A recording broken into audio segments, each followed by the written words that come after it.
Okay, guys, I'm recording. If you can, everybody please mute. And when it's your turn to speak, that would be great. If you can unmute. I'd like to thank and welcome everybody to our first USPTA South Florida. I can now officially say Region 8.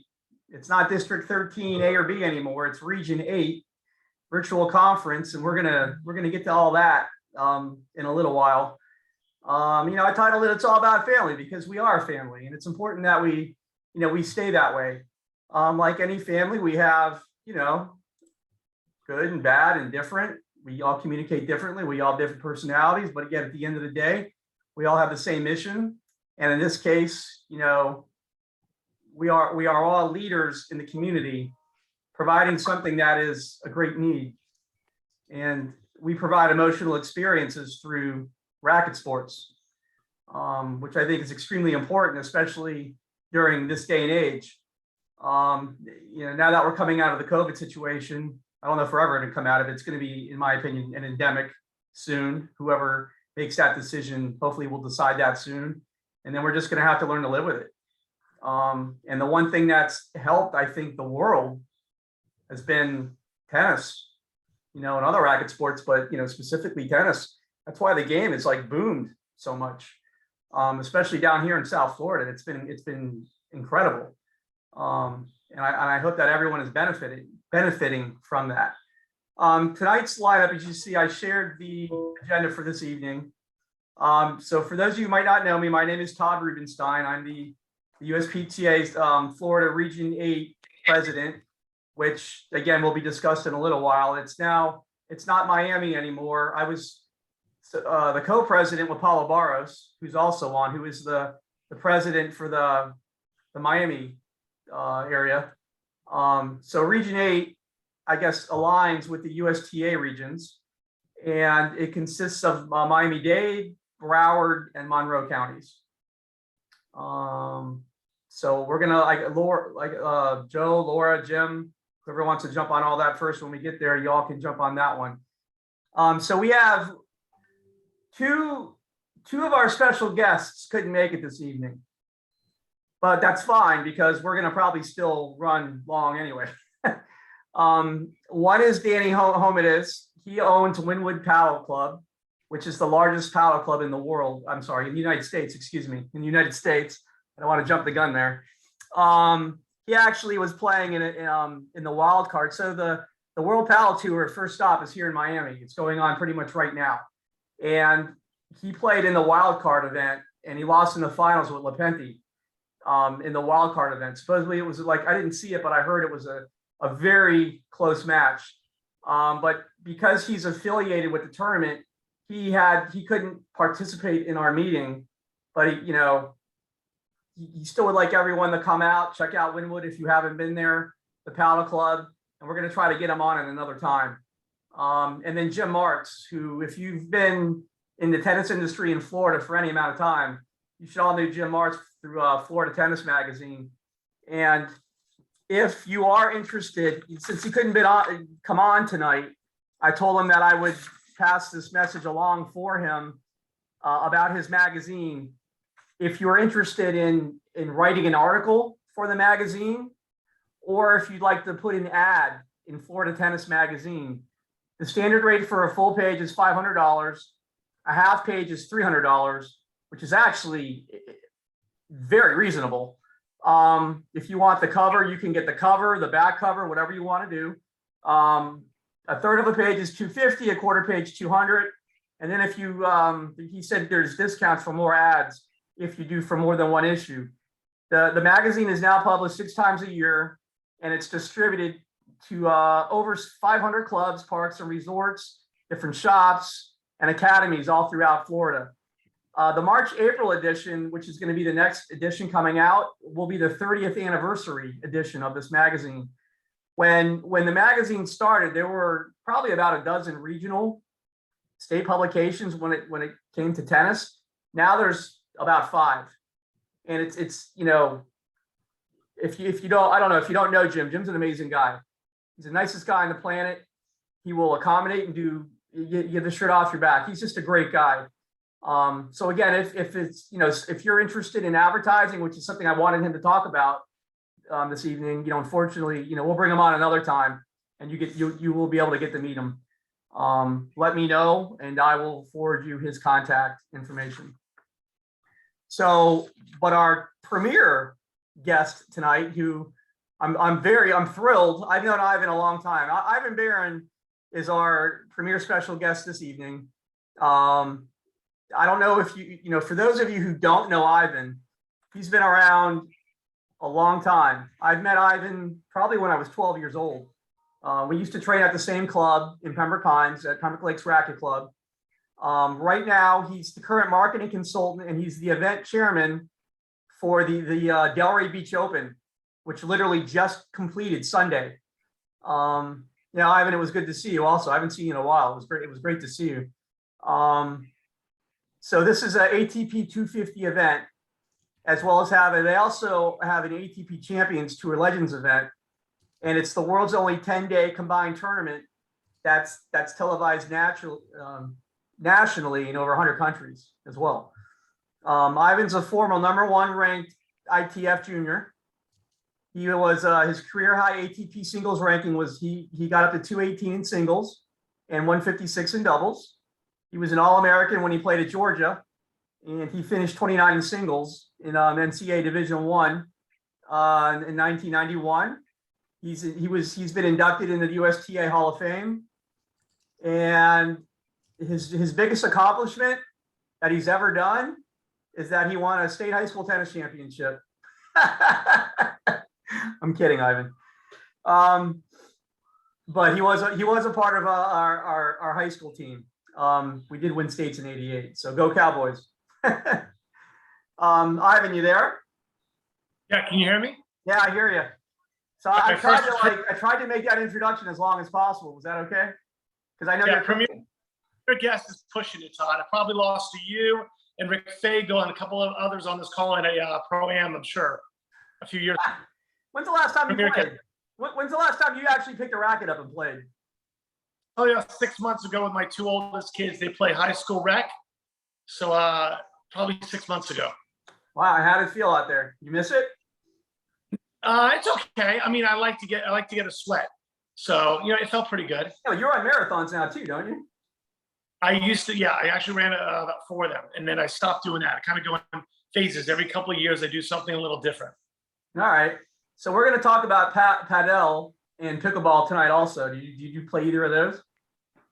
We actually play pickleball once a week, and we have a pickleball event annually in December, a big one. So, how many USTA tournaments you guys have right now that you run at Delray? 25 L1s to L4s. 35? 25 right now. 25. Yeah. Why not 35? Tell me about it. I'm kidding. No time.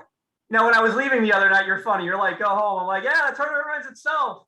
Trust me, I know better than that. But you guys make it look, you and your family, you guys make it look seamless. You guys did a great job. The venue looked great, and there was a lot of really good tennis. It was cool. Yeah. I appreciate it. It was because we don't see a lot. So it was nice to kind of catch. All right, so let's get to the fun here. So, in a nutshell, how do you feel the tournament went? It was awesome. Awesome. Hey, Laura Bowen. I see Laura on the call. Yeah, Laura's on. Yeah. It was great. I mean, I'll be honest, we really didn't know what to expect because 2 years ago, we had about 60-some-odd thousand, which was our record attendance in 2020. And then COVID hit 2 weeks later. So we were very fortunate. For 4 months, pretty much, we were at a standstill with our junior events. Right. Then we got going again. And 2001, we were at the ball hitting the world just to get the event in. I mean, literally, it was one of those. It took us 40 days to put the event on because we had no idea what date we were going to have in 2021 because of the Australian Open and the quarantine. I mean, literally, the whole time, no one had a clue what to do and when they were going to go ahead and take place. So we kind of stepped up and said, listen, we'll start in January, which was about 6 weeks earlier. We had 48 hours to tell them that we were a go. So we called every caterer, security, staff, volunteer, ball kids, TV, everyone within 48 hours and said, guys, we just have to make this happen. And we had 40 days to do it. We had about 10 spectators. So we took kind of a big hit that year. But we really just wanted to kind of do it for the community and the players. This year, we just had a solid year and a half to get ready for it. And I mean, it was awesome. We were sold out Sunday. Every party was sold out. Every clinic was sold out. We had records in a lot of different ways. Our merchandise, our vendors were just ecstatic. So really, and the player field was great. The weather was one of our best friends. And you have to have a little luck as well. And it was awesome. Really, it was awesome. Everyone kind of came together to help out, the event, the ticket sales, and the vendors and the parties and all. That's cool. Yeah, I mean, the weather was perfect. Oh my God, like you couldn't ask for better weather. Nope. It's like the Delray Beach Commerce came in and said, "Here you go, boom." Absolutely. Yeah. It was great. And even when it rained, which was only twice, it was an hour. So we had a maybe 2-hour delay twice during the whole event. And people go downstairs and they go to the bars and they just kind of chill. And it was fine. Really, was no big deal whatsoever. What happened? Like when I left, it just started raining. Was it like it looked like it was going to like downpour? Did it or no? Literally, we had 2 days where we had a 2-hour rain delay, and that was it. It was fine. Oh wow, that's great, man. Yep. You're lucky. So let me ask you, how did you guys handle the COVID protocol? And who tells you how to do it, and how did it work? Because we were the first event in 21, I actually created it from nothing. I had zero what I was doing. I mean, literally zero. So we called a few other events that just had other medical doctors, really the tour doctors, and we spoke to our doctors. We have a staff of 8 doctors that are involved with the event. Right. And we hired a team. Our laboratory in 2021 was the same lab that the Miami Heat uses. We created, literally from nothing. We had a whole protocol with about a 20-page document that I wrote, and we had about 8 doctors on staff. We figured it out.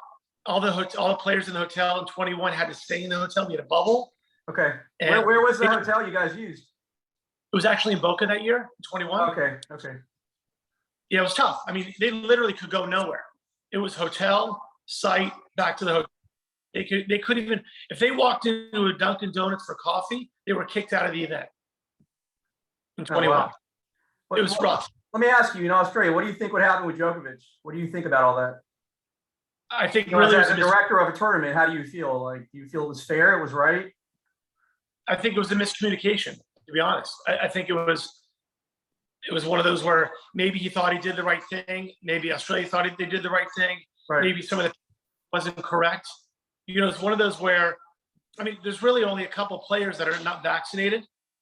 And, those players, they have to follow the protocol. And for whatever reason, whether it was the paperwork or the communication between Tennis Australia and the government, something happened. I'll give you, all I know is what happens with our event. Right. If you're not vaccinated and you're not from the US, the United States will not let you in the country. So you cannot play our event. And that's not interesting. So they let him in. Do you think they just should have left it that way? Because really, it was supposedly he did nothing wrong from what was, I guess, on a legal standpoint or whatever their protocols were, but yet it was almost like the community was starting to get in an uprising about it.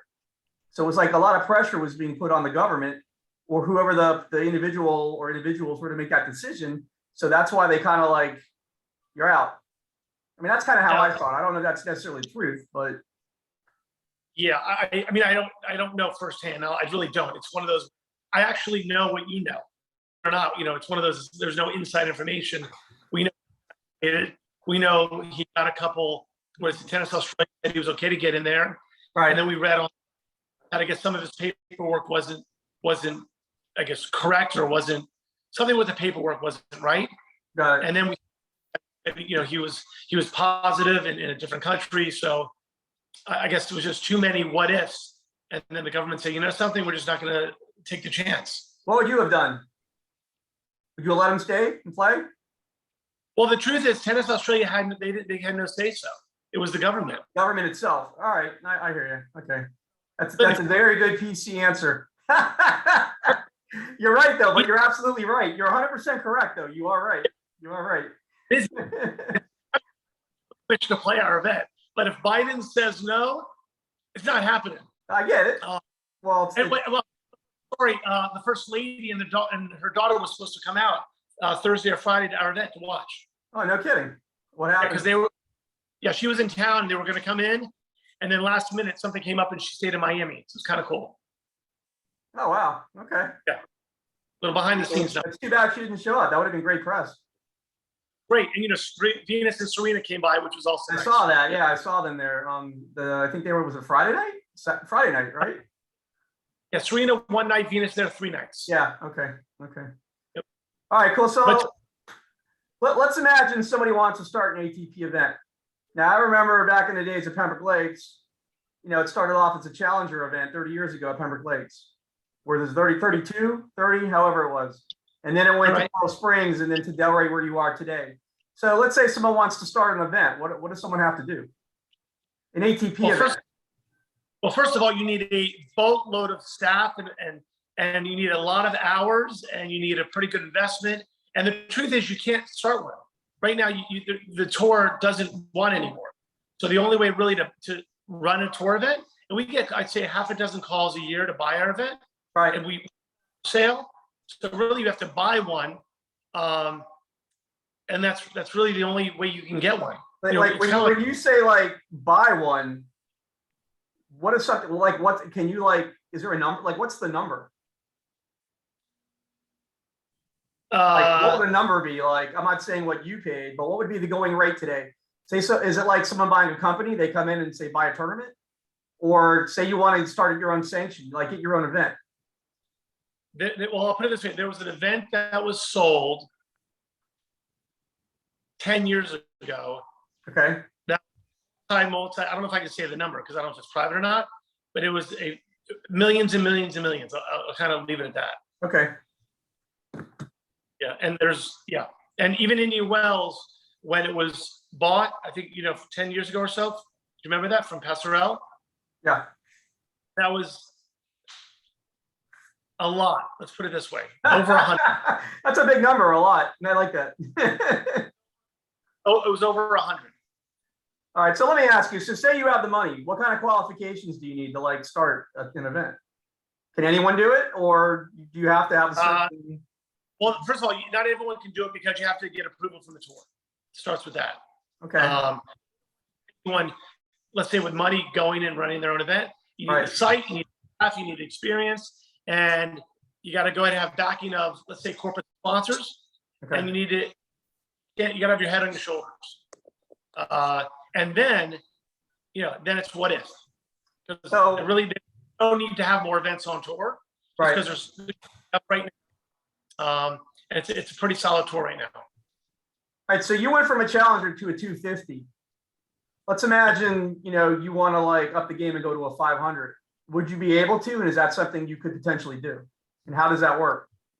That's a good question. It's one of those where the tour might be interested in bumping a couple of 250s up to 500s. And it really is it's an investment to go ahead and bump it up. Right now, we're at a good place right now. We really don't need to go to a 500, I guess is the best way to say it. Right. Because we know exactly what we got. We know the players we want. And we know the difference between a 500 and 250. Right. So we're actually at a pretty good place. Oh, that's cool. So what's the purse right now at your event? What's the, I'm sorry, purpose? The purse. How much money? Like what's the purse? We're at a little over 600,000. What's the winner get? Winner gets, we just wrote a check to Cameron Norrie for $90,000. Nice. I don't know if you guys saw, I put up the picture of the finals. Did you see that? Here, I'll share it again. This was here. So this was the award presentation right here. I watched it on TV and took a picture. I figured, hey, I could use this.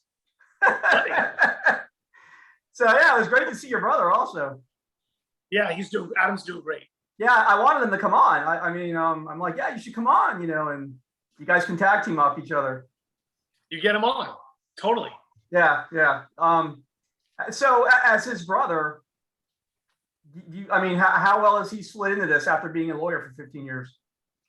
He's crushing it. He does nothing with law whatsoever right now. That's I mean, awesome. we do everything. People, even my good friends, are like, so what are you going to do now? You're on vacation. I mean, literally, I work every night from 10 to midnight when the kids and the family go to sleep with a laptop. Oh, I Between believe the tour, all our events, the pickleball event, it doesn't stop. I mean, I love what I do, and we're always creating promotions where, whether it's senior day or kids Friday night or parties or all the junior events and scheduling. We work with about 10 different country clubs. There's always something going on, and we could always do better. So, like, if we have 60,000 spectators this year, next time I want to have 65,000. That's cool. So we have a question here. Do you pay any appearance fees to any of the players? Absolutely. Oh yeah, it's the 600 plus. That's just the prize money. Everybody that you see on the poster, pretty much, they all get paid appearance fees. What's the average? I mean, can you say, are you allowed to say, like, you don't have to say who, but like, what would be the top appearance fee? Shocked how much they are. I'll put it that way. I'll say to get a Roger Federer, Nadal, Djokovic, it's 7 figures no matter what. So are they getting this at every tournament, at every event? I would say they probably get something like that at every event, except for the 1,000. I was gonna say the thousands. I mean, they have to show up. It's a mandatory. They're doing pretty well, those 3. And then I don't know why. I don't understand why. I don't get it. Well, you're talking like the Noris and the Cordas and the Fritzes and the Tiafs all get paid, and they get paid well. It's just the nature of the business. Yeah, it's amazing. Like, so I throw on the TV, I put on Tennis Channel, and I see the guys who I just saw Thursday, Friday. Now they're in Acapulco. It's like, it's amazing, just that grind. People don't realize, they think it's glamorous and fun, but it's a tough life. You did it. Yeah. Oh, it's, I'll say I was not Dimitrov. I was not Korda. Like singles was 200, doubles was 150. Those guys obviously are better. Right. But Brian, they're traveling every week. They're training every day. They have a full-time coaching staff. It's glamour. Don't get me wrong. When you rank top 50, they're going to the nicest places. And they're treated right. We do everything and anything for these guys. We can go backwards. For them, we do experiences, whether it's a BMW track thing or a volleyball thing or a laundry and food, and give them cars for the week. Did you put them up for free also? Excuse me? You put them up for free also? Like you give them like a, yeah. Okay. Yeah. I mean, that's nothing. Guys are getting paid 5, 10, 20, 100,000 just to show. All right. So for those who might not know, is there an entry fee? How does that work? Say they want to play an event, or does the money come out of the purse or their winnings, or not at all? Well, you broke up. What was that? Nope, there's no entry fee. Interesting. Okay. A little different from USTA, huh? A little different. A little different. Paying $150 for a national event. Well, 1,000 people that work at this event. I know. So, is there any difference from an ATP event and a WTA event in terms of the way it's run? Not really. And it's one of those where, we've been in discussions to potentially host a WTA event as well. Right. But it's 2 separate events, but it's run really, I'd say, the exact same way. No different. Okay, cool. So, I guess if you could have a WTA event, would you guys do it? Would you be willing to do it? Well, it's not kind of like if you could fit it in the calendar. If you could find a place in the calendar to do it. Well, it's not even that. It's one of those. It's an investment. It's still. Gotcha. Okay. It's easily 7 figures with corporate sponsorships to run an event. What do you think about those? I got it. So, on that note, in terms of investment, what do you think of team tennis down here in Miami? Or South Florida somewhere, like, because your venue, like Delray would be a perfect venue to have that. Team tennis. First of all, anything with team tennis, I think, is awesome. Whether it's juniors or adults or anything. And my belief is even the tour has to kind of get a little bit more modernized. Where, I'm a little different. Where I think there should be coaching. I think there should be music. I think people should be able to talk. I just think it's my 10-year-old's not going to sit there for 3 hours and watch a match. Right. So if we want to grow the sport, we kind of have to be a little bit more liberal and all. But I mean, team tennis, sure. It also depends on the time of year. There was a couple years, about 15 years ago, we ran a tour event in May. Right. I mean, hot in May. Yeah. Period. Yeah. And no one wants metal bleacher. And also, you want to be here, you want to have an event in the tourist season. So February for us is a gem. We love our day. Yeah, this is great. This is the perfect time of year for this area. Again, yeah, you couldn't have better. I mean, it was a great experience. All right, so running an event like any other event, there's a million different responsibilities, and everyone is just as important as the next if things are going to run smoothly. Now, this is kind of throwing this out there. If you had to pick one that you felt is probably the biggest responsibility. Now, again, they're all just as important as the next. But if you had to pick one responsibility in terms of your tournament, what one can you absolutely not go without? Lisa Puglisi's group. The who? Lisa loves serving autism there. Yeah, Lisa. Yeah, Lisa here. Yep. She's going to talk about that also tonight. And if Laura, Bowen, and Dustin Foreman are not there, the event's canceled. Done. Dustin was doing a great job. I'm like, do something. And it was great to see him. That was actually for me, that was the first time I've met him in person, actually. He was hanging out with Nancy in the booth. Yeah. I was teasing with Nancy, because Nancy used to always kick me out of Pembroke Lakes all the time. She's like, get out of here. She's running me out of there all the time. I mean, back to your question. I mean, it literally, it's everyone being involved is what makes the event. Sure. There are people, no joke, they have no clue what tennis is. Talking, our bars are packed, our restaurant is packed. People that maybe go watch tennis for so it's one of those where it's really, I mean, my belief is we're like a marketing arm for tennis because it's our job to market to really tennis, obviously, audience. Right. And then USPTA Florida, all the women's leagues in the area for ladies' night, the help of all the pros in the area and the tennis directors. We're all in this together. Sure. Hopefully the more people will go back to their club and take a lesson, or they're in a clinic, or they're in a ladies' league. So it really kind of goes back and forth where we feed off each other. And the more help both ways, the better. So we're kind of like, we've got like a lot going on tonight, and we could probably talk to you all night. So I guess I'm gonna kind of like wrap it up a little bit. Like maybe one or two more questions. So I mean, if you could change one thing on the ATP tour, what would you change if you could? I'd probably, like I mentioned before, I think a little bit, the matches sometimes are a little too long. I mean, I really want to get the younger generation a little bit more, involved. And right now it's one of those, like, I look at my phone and, I only have so much attention to something. Right. So maybe it's one of the, for the younger kids is long. It really is. So find a way to, even if it's no ad scoring or no lets or music or whatever that may be, it's got to be, we're in the entertainment business. Right. That's our business. Right. No, I get it. Every sport, that's every sport, and you want to market it to the best of your ability to get more people coming in. Obviously, I mean, at the end of the day, it is a business, and you guys do a great job. You always have, whether it was Pembroke Lakes, Coral Springs, or where you are today at Delray. Kind of to wrap it up. I know you host a ton of USTA events. How would you compare like organizing a USTA event compared to what you do with the DBO? Well, I mean, our largest event's the USTA Clay Court Nationals. So, it's comparable to Kalamazoo, but Kalamazoo is unbelievable. It's a tour event in my mind. Our Clay Court Nationals, we use 10 clubs. We have about 50 umpires. We have about another, 40 staff that run that event. That's a monster. We're booking about 2,000 room nights over this 9-day event. And it's a major production to host something like that. And there's TV involved. So it's just different. I mean, you really can't, in my mind, you can't compare the two, tournament to it. But it's a ridiculous work still, just different. I hear you. What do you feel is your greatest accomplishment in tennis, in the tennis world, in the industry itself? Because you've done a lot of different things. You've wore a lot of hats.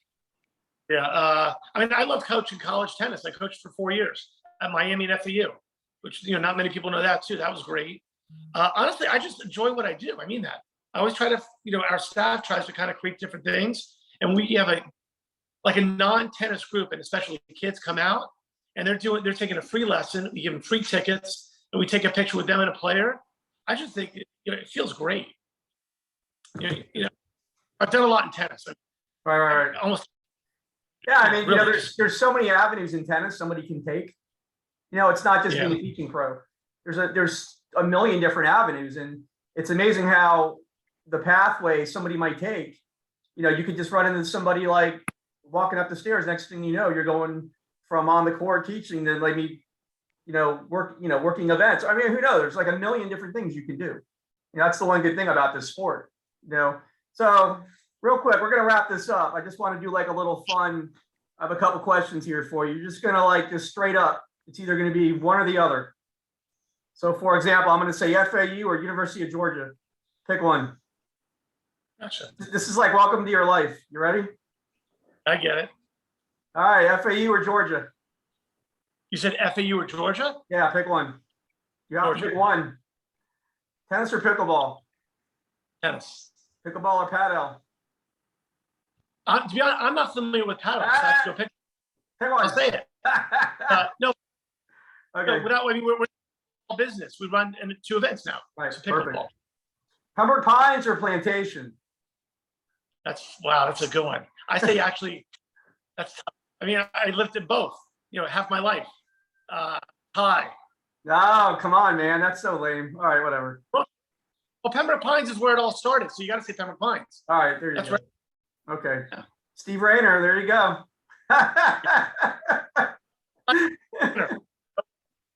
I take responsibility for that happening. All right, anyway. All right, Coral Springs or Delray Beach? Delray Beach. Okay. Cooper City High or Plantation High? Cooper City. There you So go. started That's right. Go Cowboys. That's right. That's the greatest thing you ever did was help win that state team championship. Out of everything I've done, I did not win a state singles title. You I was didn't. one in the country, and I was one in the world, and I still lost the state all 4 years. That's amazing. What's the best you did? I got to the finals and lost to Vimal Patel, but I beat him at Kalamazoo and the Easter Bowl. So I'd rather do those 2. I even won a couple singles titles. Come on, man. And you couldn't? Don't wait. You're winning there. Oh, whatever. All right, Miami Dolphins, Miami Heat. Dolphins. Who's more talented, you or Adam?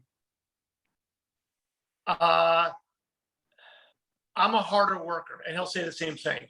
But eye-hand coordination, absolutely him, no question. He could have been a baseball. He hits the crap out of the ball. I just kind of had more of a drive, and I'd work my ass off. Yeah, I can see that. Yeah. So last question. 218 ATP or number 1 ITF? 1 ITF. Yeah, that was pretty. That's huge. Yeah. Not many people can say they were there. That's like a cool thing, no doubt. All right, man. Listen. I'll let you go. Go eat. Go feed the kids. Done. You want to hang? You're more than welcome to hang out with us as long as you like. I really appreciate it. Yeah, we appreciate you coming on.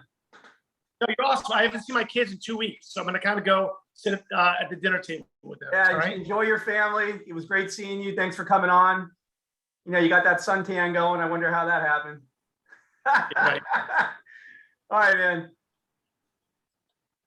We'll be in touch. Thanks so much again. Appreciate it. Thanks, Ivan. All right, see you, man. See you. Bye. All right. That was pretty cool. Yeah, I go way back with Ivan. We went to high school, as you can tell. Like, we know each other a long time, and it's been really cool to see him progress from where, through the rigors and the pathway he's taken. All right, just for time, Joe, you there? DeLeo? I know you're here. I am here. Sorry, Yeah, I was on mute. going? Yep. How's it going, everybody? Good. Great seeing you. Beard's looking Great seeing strong. you. Beard's looking What's good. that? I like the beard, Oh, man. thank you. Strong. Thank you. I appreciate it. Yeah, definitely helps that. It's getting warmer here too, so it kind of keeps, it keeps the sun off my face. So it's good to hear Ivan. I'm actually multitasking like him. We're on like Central Time, so me and my wife are cooking and hanging out, which is good. I can't wait to eat myself. But it's good to see everybody. You got a good crowd. Good to see Marcos. Marcos, I'm addicted to like Padel now. Let me tell you, he runs a heck of a show there. Yeah, I'm looking forward to hearing what he has to say. It's be awesome. It's we have that world event down here going on right now where the tour starts for the World Tour Nice. here in Miami, and Nice. I want to go out to some of those. I think Ross is supposed to be on tonight. He said he was going to talk about it a little bit. He went to some of the matches. I think Nice. we're supposed to go to that. So fill us in with any. Yeah, news, I'll keep mine short and whatever. sweet. Maybe okay. I'm glad to see Laura. Laura's here.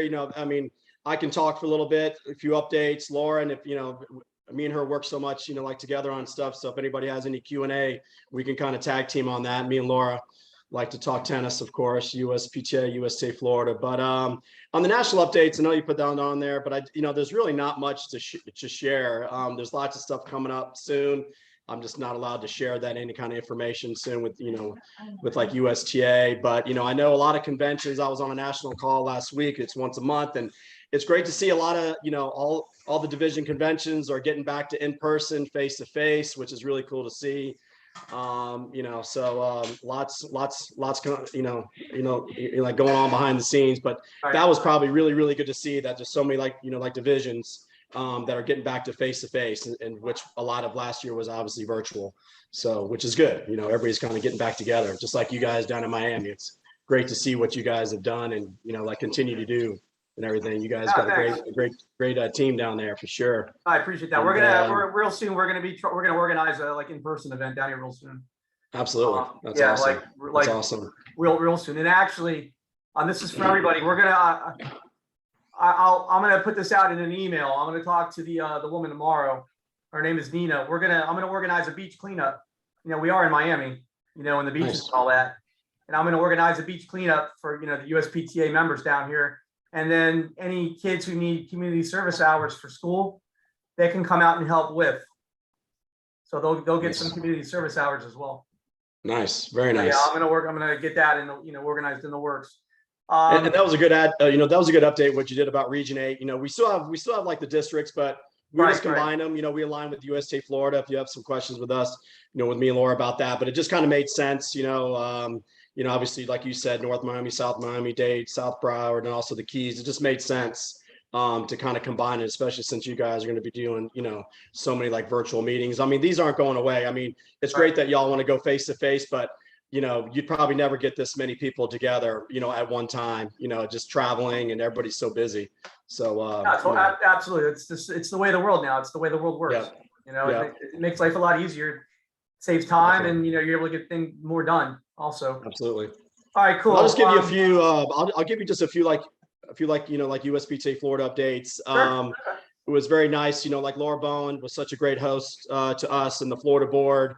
The weekend of like February 5th and 6th, we had our first in-person, which is crazy to say, in over 2 years as a board. Everything's been obviously virtual, but we had our first face-to-face meeting there at her place headquarters. Thank you, Laura, again so much for hosting us. She was great. We actually met with her board as well. But it was all about planning. Our big thing obviously coming up is everything planning with our Florida Division Convention. That's really what the board is focused on right now. It's a lot of work. We haven't had an in-person convention since 2019. And we're having that where? We are having it. The dates are June 2nd through 5th at the Hyatt Regency Coconut Point in Bonita Springs. So we're super excited. Beautiful resort. It is. Yeah, I think it's going to be really a great spot. Very family. A lot of cool stuff for kids. You can bring the family, and while you're maybe going to some seminars, I think everybody's going to have a really good time. We're doing something new. I'm having the help of like Laura. Gave me this great idea. She's so helpful in me kind of organizing, kind of seeing what pros need, and just another side. But we're gonna have our first only. Sorry, that's my wife cooking. She's not burning anything. It's just the timer going off. Sorry. It's all good. Good job, Jess. Thank you. There we go. But, But I can smell from here. you smell that. I'll tell you, we're good. Smells good. We love to cook. But we're doing our first on Friday. We're going to dedicate it to, it's all kind of business oriented, like seminars. I mean, we're gonna have obviously a lot of tennis oriented stuff, seminars on court, but we just felt like, there's a lot of pros out there that are assistant pros, head pros, and even like directors that just don't get enough budget advice, financing, HR. I mean, all sorts of stuff. So Friday's going to be dedicated to all like a business oriented, which I think is going to be really cool. We got a lot of speakers that are, that are like applying. The deadline is March 1st. So we, the registration site is going to come live soon. So you'll see more details on that. In addition to also with more information about the convention, our first digital Florida Division baselines is going to be coming out soon in the next week or so. We're kind of working on that. So more info there. And we're going to do about 4 of those a year. We're probably not going to do a hard copy anymore. We feel like doing it out digitally. You can get an email, you can print it out if you want, but we're excited about, getting that ramped up again now that we have a lot more information to share and everything. Right. So let me ask you something. I was talking to Mike yesterday, and he was telling me that you guys are going to deactivate the Facebook page, more than likely deactivate the Facebook pages, for the individual districts and stuff. Yeah. And it's going to be like a unified one, but the caveat on that, I was just curious, why has USPTA Florida itself not have their own website? Well, that's all done through like national. We got certain things that we just can't. I mean, they are working on that. Should be, hopefully. There's a lot of technology stuff that they're working on. We're getting a website. We could have access to our own app, which would be pretty cool. Oh, great. Okay. What happened to divisions? What happened to, you guys do a great job, but we have a lot of other districts that just don't have enough maybe going on to have enough content. And when I was talking with Mike Ball, he goes, man, if we can just filter all that information just on that one side, on the Instagram, on our Florida Division Facebook page, we'll have a lot more, things going out there, and maybe more people get in, engage with that. So but yeah, we are working on that with national. I apologize, we're all the divisions, but it's got to be done a certain way, and they're definitely like on top of that for sure. I get it. Cool. Okay. Yeah. What else is going to share with you guys? Of course, you probably have known, it's Pat Anderson is going to be retiring probably after our Florida, like division convention, if all goes well. We've hired Michelle Brown. She's a USPTA pro. Probably a lot of y'all know her. She's like a ED in kind of training. Obviously we have a lot going on, so it's going to be kind of a mentoring process. And as long as we feel like everything's good, she will take over fully, like right after our Florida, like division conference. So, it's super sad to miss Pat, but she's been with us since like 1994, 28 years, and she's just ready to kind of just, kind of chill out a little bit, so, and I think that's just about it. Awards, you're going to see some information about not only our Florida like division awards. That's going to be coming out real soon. There's been a few like changes, but obviously for our Florida division award, just like last year, if you win for Florida, that automatically gets you into the USPTA National. So yeah, that's no, that's great. I think that's about it. If y'all have any questions, or we'd love to answer them, or have Laura talk a little bit, and y'all want a Q&A with a little bit of both of us. But yeah, thanks a lot for having me on. Yeah, no. When are you going to start? When are the nominations starting for the awards? You'll be seeing that coming out next week. It'll be a link in our Florida division. Well, you can go on for like the national right now if you want to see. If you go on the national website, you'll see that on their site. I don't think they've officially sent out the link yet. I haven't seen it. There's been a lot of problems. They finally got it fixed with their Gmail account for anybody that had Gmail. National, something was going on with the internet there in the area, but I think it's finally like resolved. So hopefully that helps everybody getting their info from them for sure, because it was affecting us as well.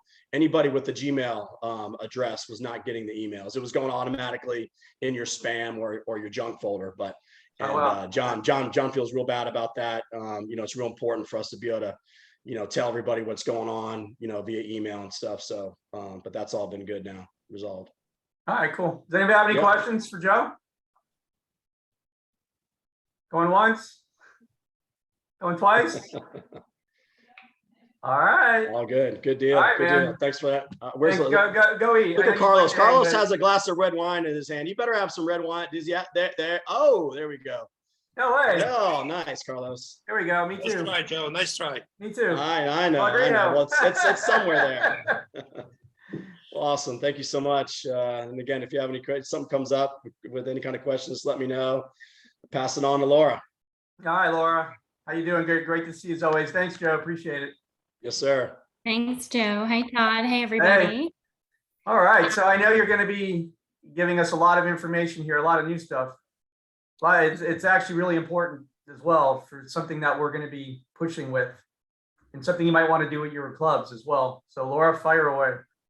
Okay, well, first of all, we have several of our staff on the call today. So they are the boots on the ground and they are the ones that make things happen. So Dustin, Kathy, Donna, Frank, I know I saw you guys all on, but feel free to reach out to any of us at any time because we do work as a team.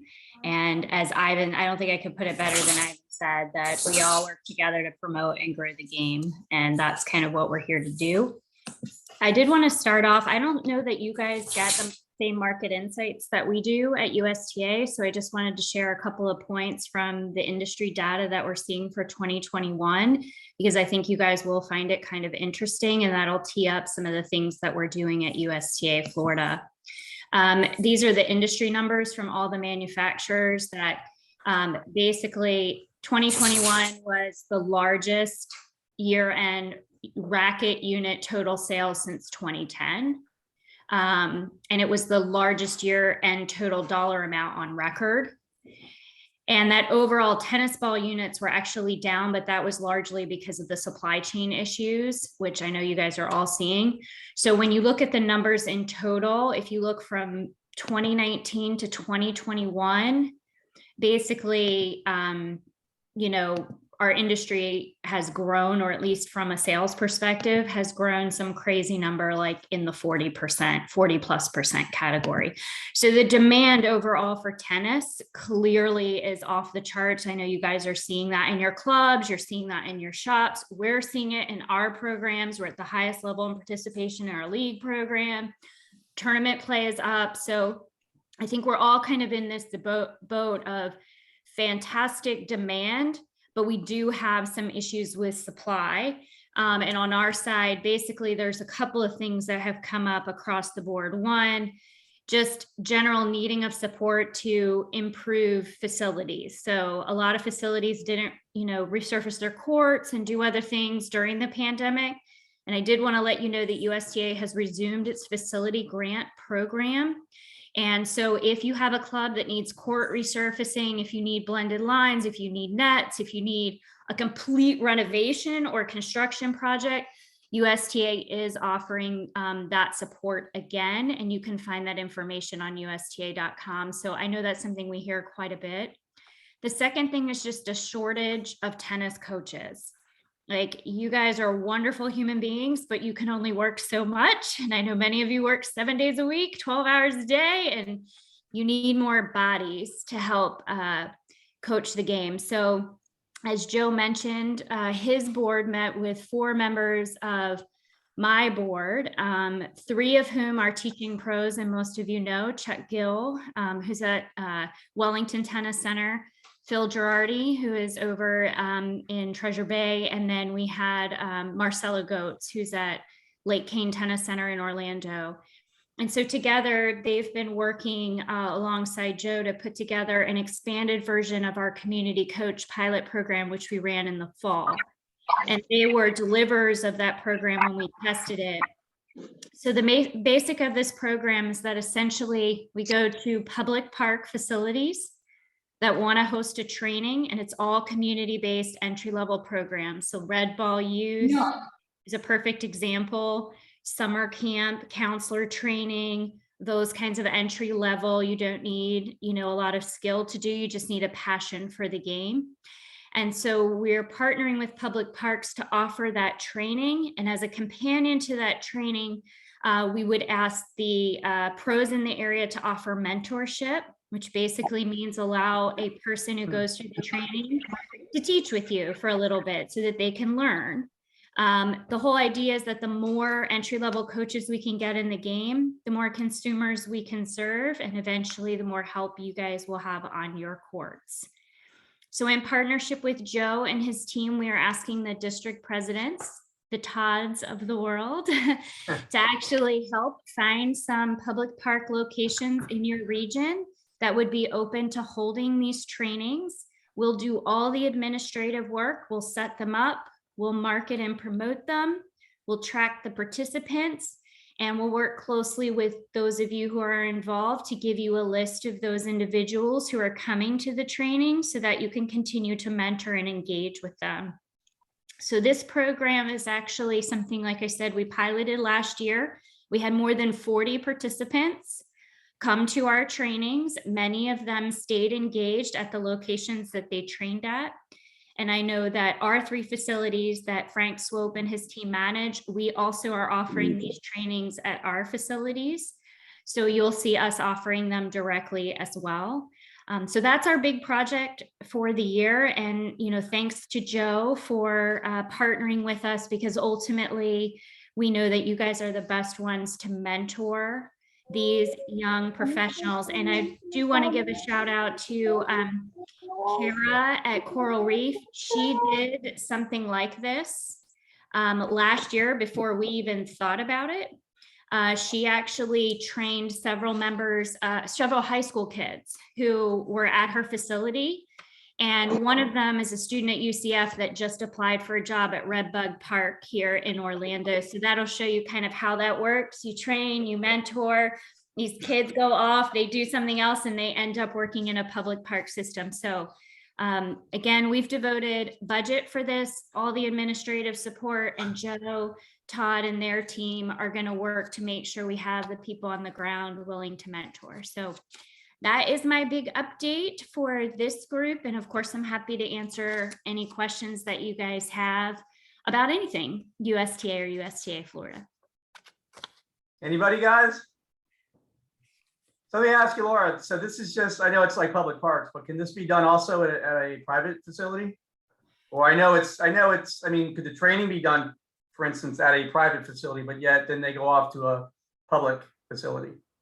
Yes, so you can do the training anywhere. I think the idea is that, as you guys all know, there's definitely a pay disparity with a public park and a private club. Like, we all know that. So obviously, placing entry-level coaches in the public park system really helps keep our public parks friendly to tennis. Right now, there are public parks, even with the crush of demand that we have, where those courts aren't being used, and we could lose those courts. So not every area is like Miami.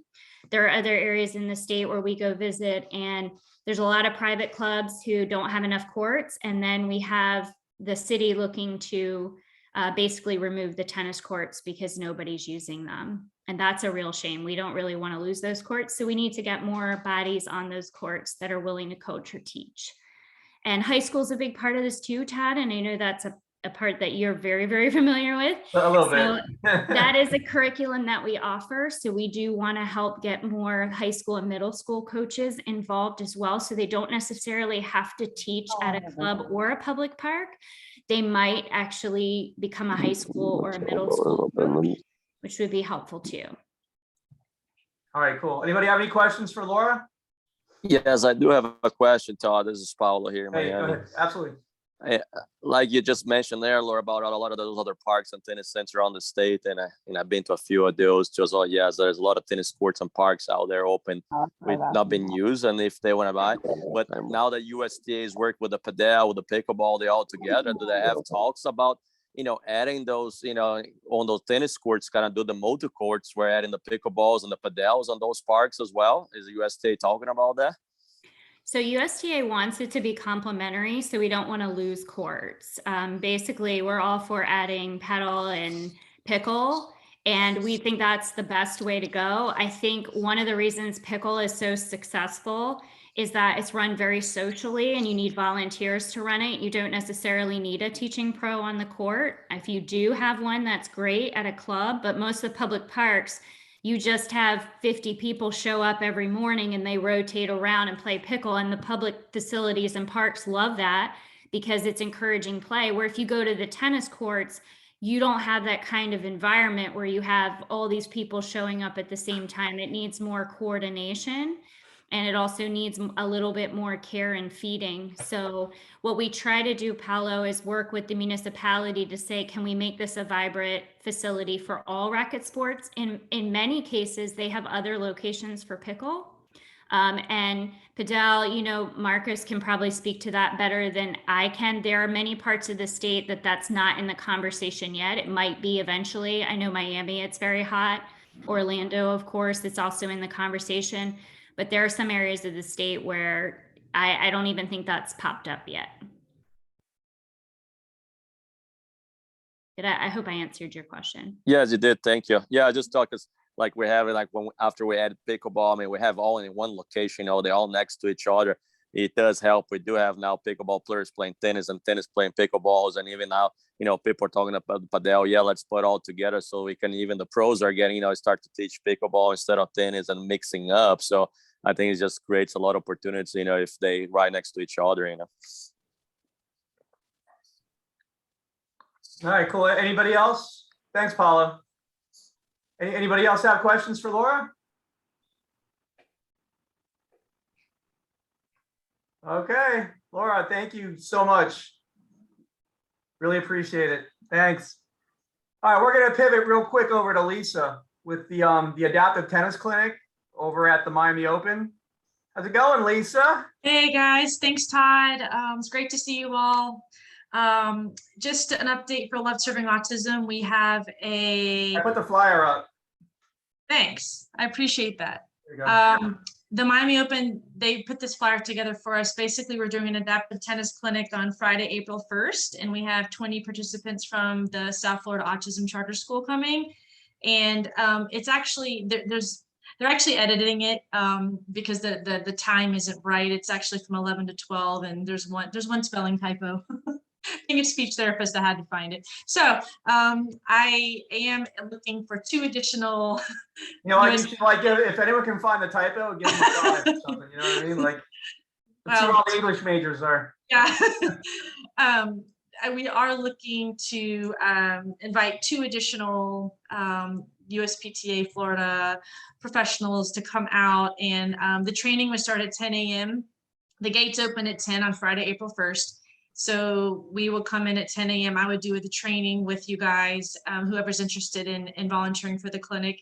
You will receive USPTA credits for attending the training and the class, and then the clinic would end at 12 o'clock. So it's basically from 10 a.m. to 12 p.m. And Kyle will be there. My husband will be there. We have, I think, Paulo will be there. He just popped on. I saw that. Yeah. Yes, of course he had to. Yes, notify. What's up, Octopus? Of the spelling typo. And so we currently have 4 USPTA pros there, and I'd love to invite 2 additional. So whoever's available on Friday, April 1st, please contact me and let me know if you are available that morning to come out. I can do a training at 10 a.m. and then the clinic starts at 11. And if you need my contact information, if you need my contact information, I'll put it in the chat. On, like, so your voice was going on his and yours. Okay. That's what that was. I fixed it. We're good. April is Autism Awareness Month, so April 1st like kicks off the month. So that's why we wanted to specifically pick this date. And the tournament seems to be advocating for the cause, which is great. And so I'm sending my email address right now in the chat box. If anyone's interested in volunteering, you can definitely follow up with me. It's also on the flyer as well. And I'm gonna send out a one of my e-blasts to everybody, and I'll include it in there as well. Thank you, Todd. I would be shocked if you don't get some, like 2 people tonight. I would be shocked if you don't. Okay, that'd be great. I'd be Thanks. amazed. Like, yeah, my pleasure. What's up, Kyle? How you doing, man? Oh, Hey Todd, I figured he'd how put are his you? head back in You there. muted me, but I'm right next to Lisa, so you didn't mute both of us. He's right Here you there. go. Thank you, Todd. You got it. My pleasure. Thanks, Lisa. Okay. All right. All right. Let's see. Moving on. Actually, it's an amazing experience, you know, working with Lisa doing this. You know, anybody who hasn't done this before, I suggest you definitely take the time to at least do it once, because it's so rewarding. You don't really understand until you do it. It's probably one of the more rewarding things. I can't even say the word rewarding things you will ever do. Maybe at least in the sport itself. So, I know Elisa would appreciate it, and it's also giving back to the community as well, which is what we do every day anyway. So again, I'll be shocked if you don't get 2 by tonight. All right, let's move on to Marcus. Marcus Del Pilar. He's the USTA National Campus Director of Padel, and he's the USPA President as well. Where are you out there, Marcus? I know you're here. Yeah, I'm here. Hey, man. Thank you, So, guys. Good to meet you. We've never met in person. We've never met, but thank you for coming on, and it's a pleasure meeting you. I know you've done. I'm going to use a big word here, a plethora of amazing things in the industry, and just keep doing what you're doing. Congratulations on your success, and just keep moving along. So may I ask you, is it Padel or paddle? Well, we usually use Padel here in the United States in order to avoid, the difference between the paddle tennis that you already have and you've been playing for so many years up north. And to make the difference, we call it here Padel, but in the rest of the world it's paddle. So when I come back to Europe, I usually use paddle, and now when I come to the US, I use Padel. That's cool. All right. So let me ask, why do you think there's such an upswing in the game? Say it again? Why do you think it's become so popular all of a sudden? Well, or is it not all of a sudden, or is it like mainly in the States or in certain regions it's become popular? It's being played in more, believe it or not, it's being played in more than 93 countries so far. In Europe, it's the second sport after soccer. So it's been, there are so many resources and so many reasons. One of, the premium one, is that it's very social, and very easy to learn, super easy to pick up, as well as pickleball. It's very social. Real estate is important as well, because you can build, a padel court. And that is probably one of the reasons that a lot of developers are starting to build, a lot of padel courts in Europe, right? Because they wanted to use that as an amenity for residences and so on. And you can provide, the community of a very diamond, what I call the diamond, every day. You can provide something that is very social, that is providing, a lot of value for the community in a very small place. And since, once again, it's so easy to pick up and very social, that is probably the main, the resource or the main reason for Padel being successful, all over the world. That's cool. So I just put a picture of you. I'm sharing a picture of you playing. So let me ask you, the paddle you're using, what's the average price for a paddle? And what's the difference? Are there different styles and types? Yeah, there are pretty much differences between them, but let's say that the range, the entry level should be around 60 or 80 bucks up to 500. That one that I'm using in that picture is 500. I don't think that I deserve that. I'm not so good to take that, but it's about $500. And believe it or not, wow. That is also that expensive. Wow. Yeah. And something that I would love to mention as well, based on the business model that is behind Padel, which is, a very good reason for directors to include that on the facilities, is that when you start creating these kind of synergies, and cross-selling strategies between tennis and pickleball and Padel, you can approach this, what I usually call the blue ocean, these people that has never been attracted by racket sports, and is not only competing for current tennis players. I'm all day long repeating the same thing. So our competitor, let's say if we have any, should be, in activity or Netflix or, some other sport, but never racket sports. So I'm in love with tennis. I really love tennis. I've been playing tennis all my life, and I love tennis. And Padel, as well as pickleball, is the best resource to support the tennis growth. At the end of the day, what we all need is just people coming into our facilities, and we need to understand how to move, these people and retain them and giving giving them a reason to come more often to the facility.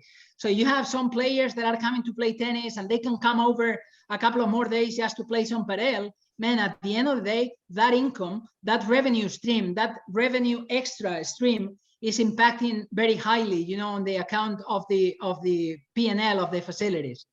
So being said that is also not only affecting, you know, the padel business in this way, but also affecting all other business lines.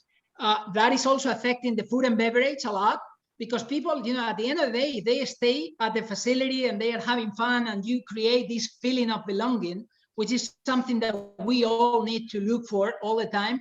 They spend time at the facility, and at the end of the day, you translate that to money, because they want to stay more. They will have lunch at the facility as well. They will be bringing some other relatives to join for tennis or pickleball or whatever. So the vision in here is how to approach a wider population. And we have, guys, we have 330 million people, you know, in the United States. So sky is the limit. We just need to find the resources for bringing people in, you know, and try to connect them and how to engage, you know, with racket sports. When did you start getting so involved in the industry? You know, Well, what finally made you like move from, say, tennis to this and becoming so involved, like becoming, say, the president of the association, and, you know, becoming even more of a leader than you are, for instance? Well, I've been involved in this industry for 25 years, 29, 27 years, maybe. So this is what I've been doing all my life, you know. At the beginning, I was running tennis facilities only. And this is a long story, but, you know, I just did what I'm telling you guys to try. You know, I just included Padel as a resource, you know, as another amenity in my facilities. And in 6 months, less than 6 months, I just doubled my income in my own facilities with my own money. You know, you got to be creative. Yes. You got to understand the business model. Yes. You got to work hard. Yes. But we all do these things. So I just doubled my income. So to be able to understand what the customers need and becoming customer centric or member centric or player centric, or you can call it whatever, understanding this and getting, you know, some different proposals for them to engage to racket sport is brilliant, is genius. So what's the process of getting certified, becoming a certified professional? Well, I got a couple of slides. I don't want to steal, you know. I'll give you access. Stop sharing. Hey, before I move on, I just wanted to mention that since I was appointed, you know, the president of the national government body, the USPA, I want to welcome you guys to be part of that, to help somehow, to get involved, because something that I always have in my mind is that we need to welcome leaders like you guys to become part of the world of Padel. So I'm so thankful that you guys included me on the tennis side, you know, because of my background or whatever, but I also want to do the same for you guys. So I believe in people, and I need you. So the sport needs you. So we got to create that environment that is welcoming for everyone, and we all can work together. So whoever is interested in getting information or getting more involved, please let me know, because I just need, you know, leaders like you guys. So that's an excellent point. I gave you host capabilities now, so you can share whatever you like. Just when you're done, pass it back to me, please. Yeah, I promise that I'm gonna be, you know, really quick. But I just work it out, you know, this small presentation. So I just wanna use it. So you see my screen now? Yes.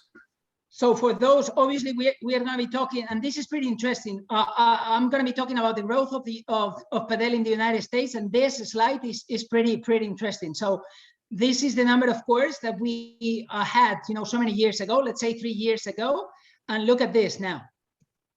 So as you can see, you know, a lot of projects. In addition to these 130 under my account, we also have like kind of 30 projects up and running.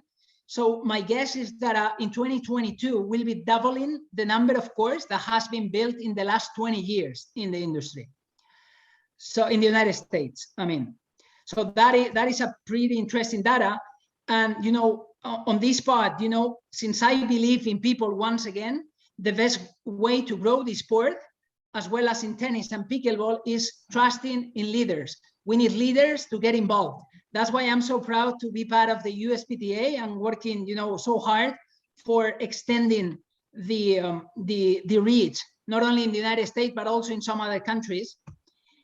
And this, is important because if some of these words resonate to you guys, education, inspiration, marketing, passion, raise the standards, communication, love is always important, networking, scalability, enthusiasm, pride, income, growth mindset, excellent, whatever.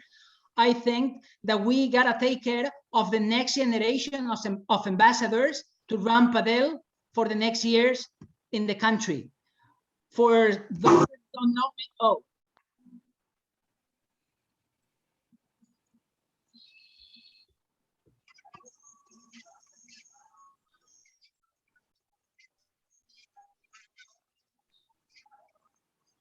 You listen? Yeah, I couldn't really hear it.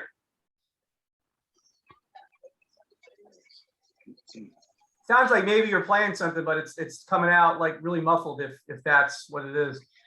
Can you hear the sound or not? No. Ah. Anyway. I like the action though. It looks pretty good. It's a nice facility. So anyway, I just wanted you guys to see there's a sound behind that, but we cannot hear that. But I just wanted to show that, to see the potential of, the social aspect as well, and as well as to mention, the importance of the USPTA in this case with all the leaders. And the best way, to get involved in this, obviously is getting certified.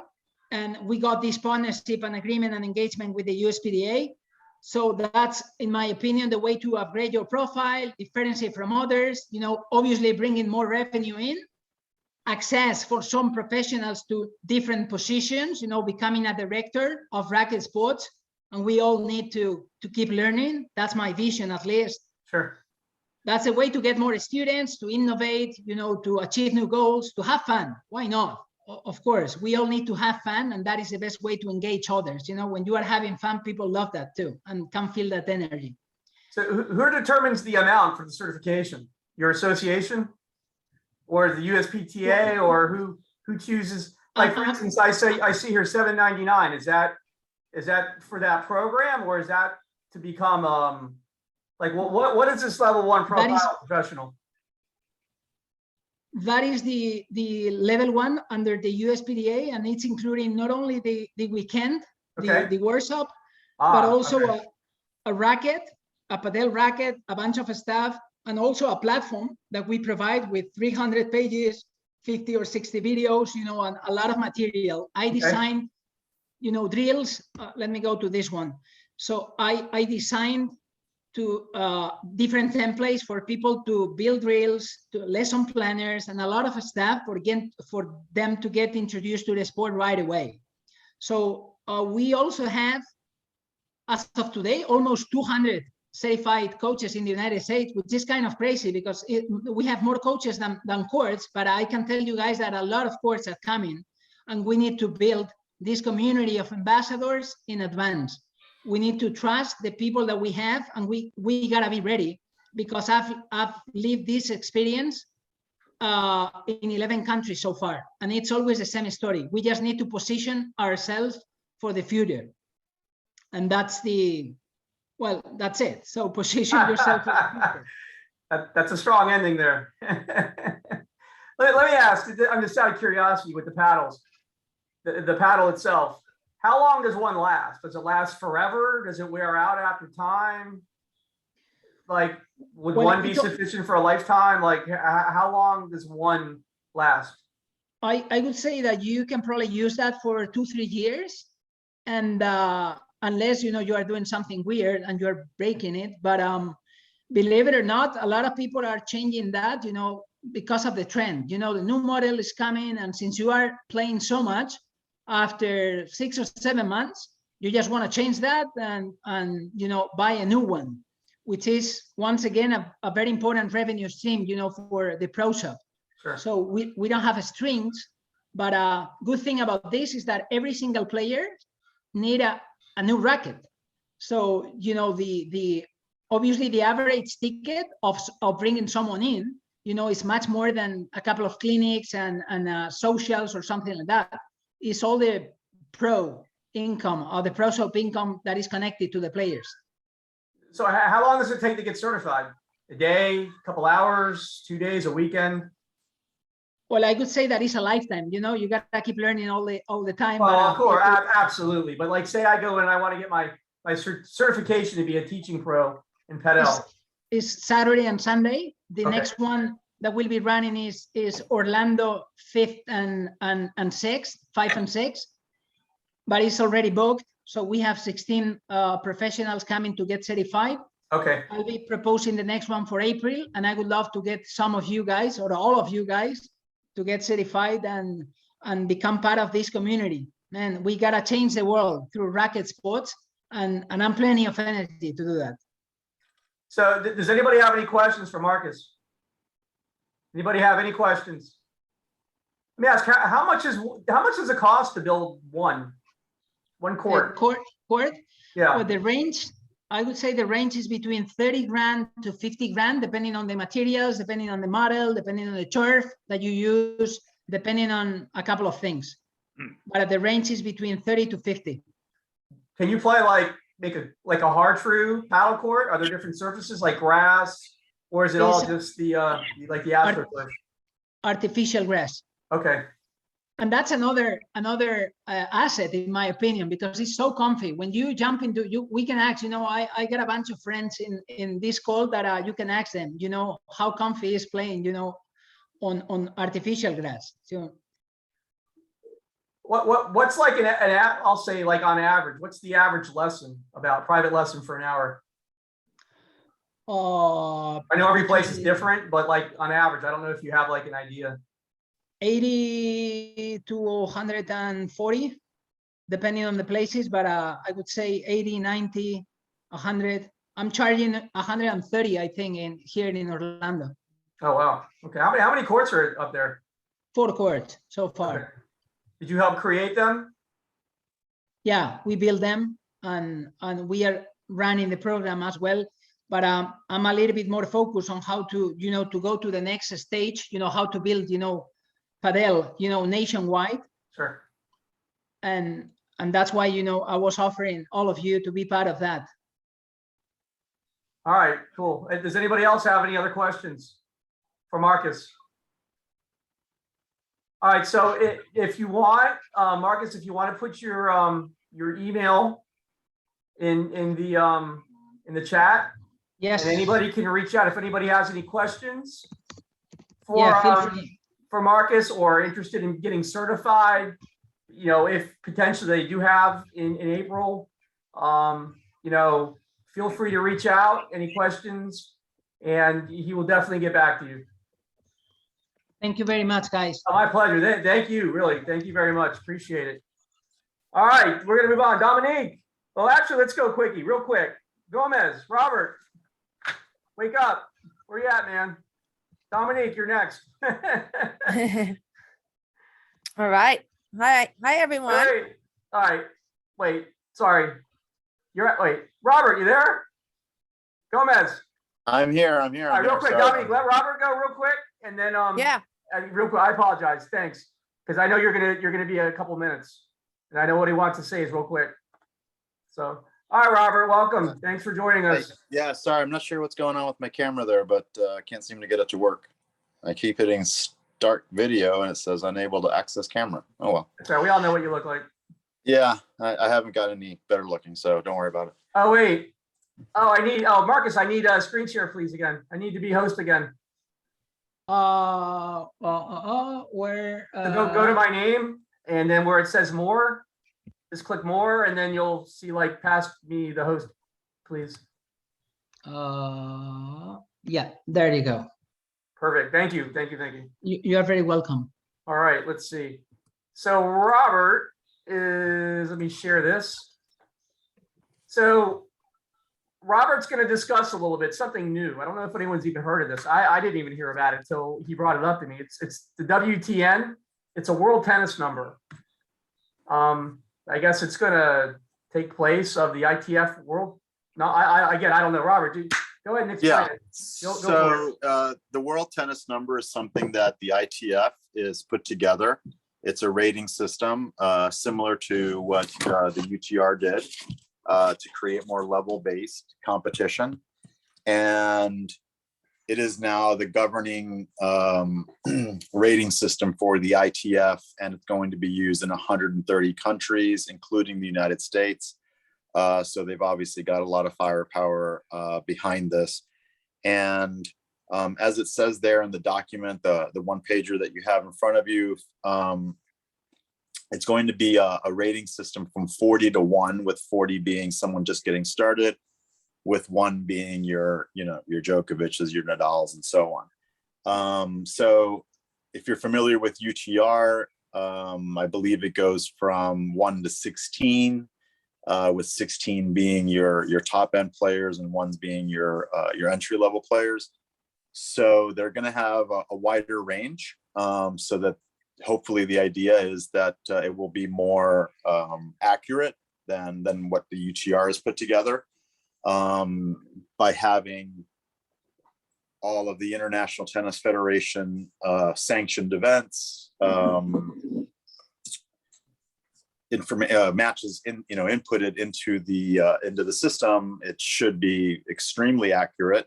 And then of course, if they have 130 governing bodies throughout the world, including the United States, they should have a lot more information than UTR has, which basically scrapes their information from all the different tournament sites. And obviously the UTR, I think, has done a very good job and putting together their rating system. But if things go well, this should be even more accurate, and possibly could take over as the leading rating system in the world. We're actually going to be piloting here in Florida 2 events for the first time, not to be redundant, obviously that's a pilot, at a level 5 event, boys and girls 12s through 14s and 16s and 18s. Francis Rahote, who I believe is on the call today. With us. Yep. He'll be hosting 2 divisions, and Lou Wolf will be hosting 2 divisions up in Boynton and Boca. So those are going to be 2 level 5 events that will be using the WTN format. So the selection for the event will be by the national standing list. So there will be 32 players in each division that will be selected for the event by their national standing, by their ranking. And then the players will be split up using the WTN. Now, the WTN number, World Tennis number, is not public yet, so it's not on the front end for the general public to see. But they've been doing this, running these matches and running the system for the past 2 years behind the scenes. So everyone who's been competing, certainly at a USTA level or at an ITF level, already has a number. We're just not privy to it at the moment, but it already exists. So the players that enter, those 32 players, will then be separated into 2 draws of 16 players each, with the top 16 rated players being in draw number 1, and the 17 to 32nd rated players being in draw number 2. And then each draw will have its own value, very similar to the ITF, where you have a grade 1 tournament has X number of points, a grade 2 has X number of points, much like a 1,000 Master Series events has X number of points. Ivan Barron's Delray Beach tournament is a 250, it has X number of points. So very similar. And hopefully that the idea is that you'll have more competitive matches for the top 16 players. You should be pretty much right out of the chute going to have a pretty tough match to compete against. And then the second draw, same type of thing, so really there won't be a bad draw per se. Like if you have a full 32 draw and you're, let's say, in the bottom 8 and you draw a seed in the first round, well, a lot of people feel like, oh crap, I got a bummer of a draw. Well, now you should be playing somebody a lot closer to your level. I could see some people thinking, oh, that's a bummer. I'm the 17th player. I really would have loved to have gotten into that top 16 draw. and played for more points or played higher level players. But you could flip that as a coach, as a tennis pro, as a local, instructor, and say, well, here's an opportunity for you to be the top dog. You're the 17th player in that draw, in that field. So you'd be the number 1 seed. You're the 18th player, the 2 seed, and so on. Well, here's an opportunity for you to be top dog and go out there and almost put up or shut up. And obviously, if you do well, you go deep in that draw.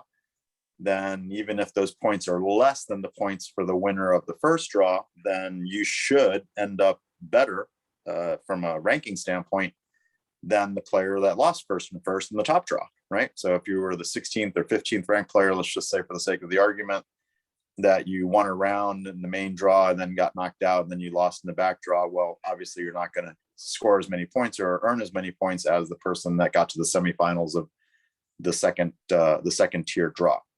So that's what's happening with the world tennis number.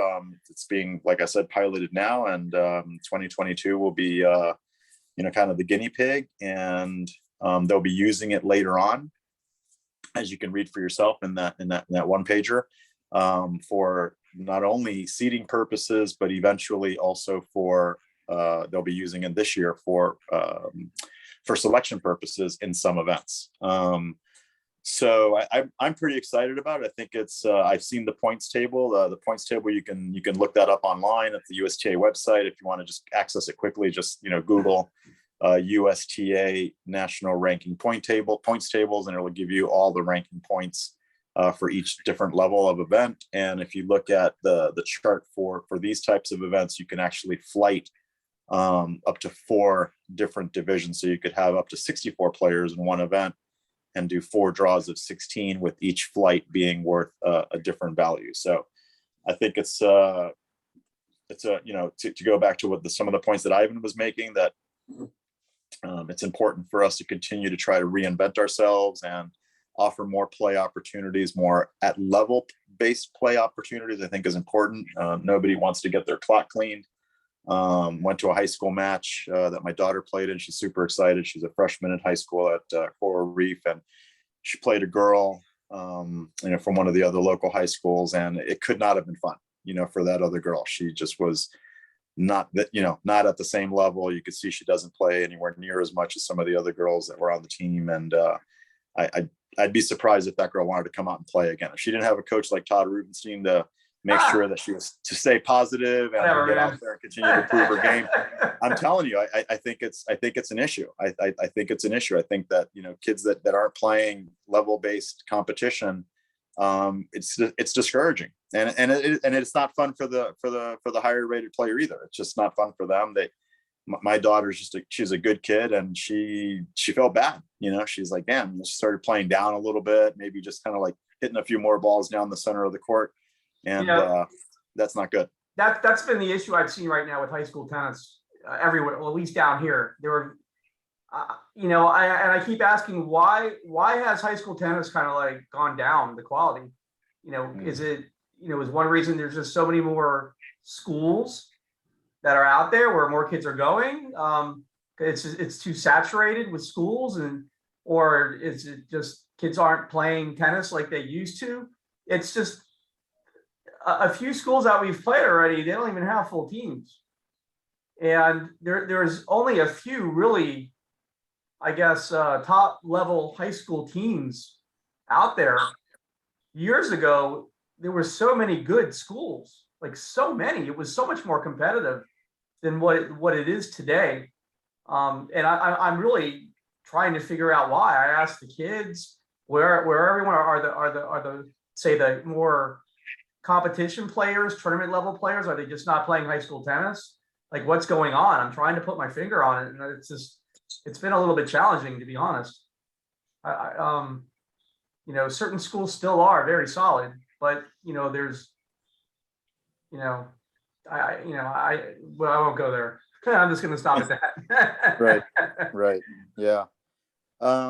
So really excited about it. If anyone has any questions, please feel free to. Yeah, real quick, Robert, let me ask, what do you think the catalyst for this was? Was this to compete with, I know you brought up UTR, and, I know you brought up, what Ivan said, but what do you feel the catalyst really for this world number is? And what do you think it's going to do down the road?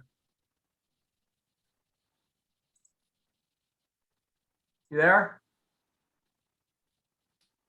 You trying to avoid my question, Robert? No, he said he was having issues. Oh, there he is. He's coming back in. You there?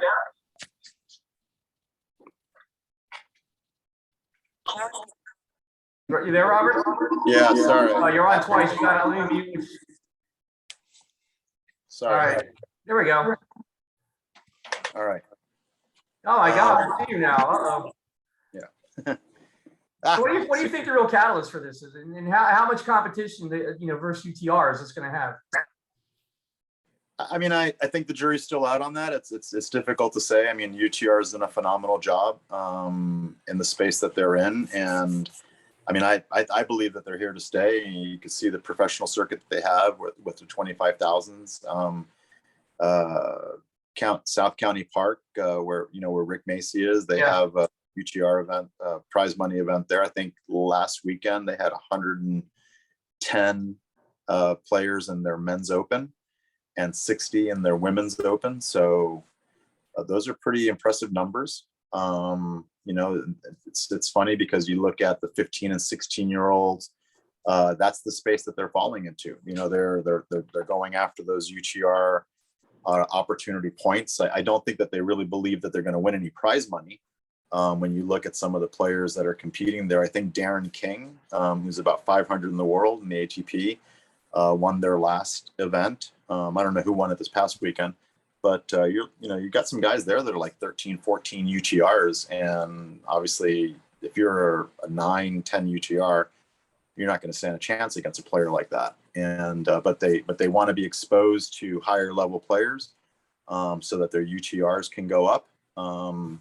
There seems to be an algorithm there that if you're playing higher UTR level players, even if you're losing matches, as long as you're not getting beaten soundly, there's a pretty good chance that your UTR will go up. If you kind of examine some of the players that you see that have certain UTRs, and then you look at where they're ranked,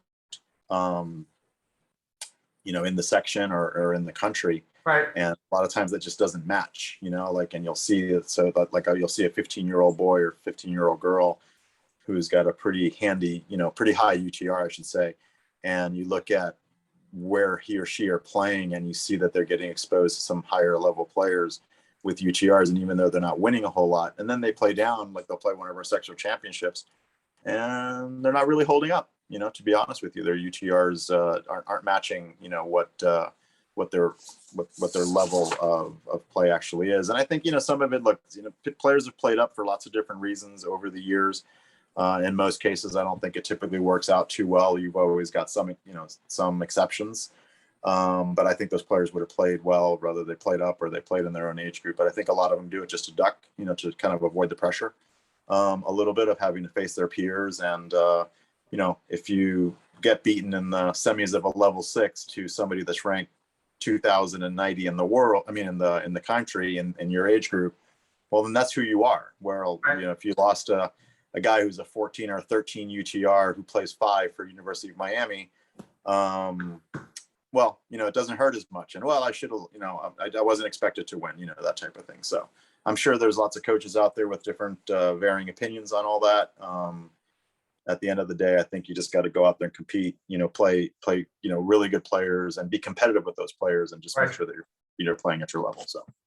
Does anybody have any questions for Robert about this this new format that's going to be piloted down here? Anybody? All right, cool. So real quick, Robert, here, I'm going to share this. Who's that guy? Oh, no. Jeez. Who's that guy?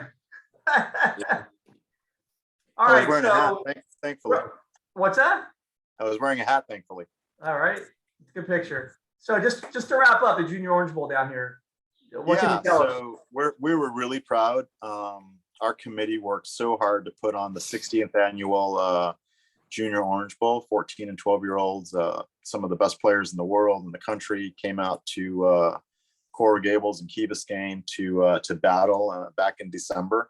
Had an All-American girls 14s final. Girl from California beat a girl from New Jersey. And so that was fun. Columbia represented well in the boys divisions. I believe a 12-year-old boy from Columbia got to the finals. I think he trains up with Gabe Jaramillo up at in the Club Med up in the Port St. Lucie. And the boys 14s, a Colombian boy won. So Columbia represented well in the boys divisions. And we're always excited because my role in the Junior Orange Bowl committee is to help with player selection and then the player seeding. So whenever I see the third seed beat the 1 seed or the 1 seed beat the 4 seed in the finals, it makes me feel pretty good that we did our due diligence. And yeah, you guys take the seeds right. well, yeah, close to it. I mean, in the girls 14s division, it was the 1 versus the 4.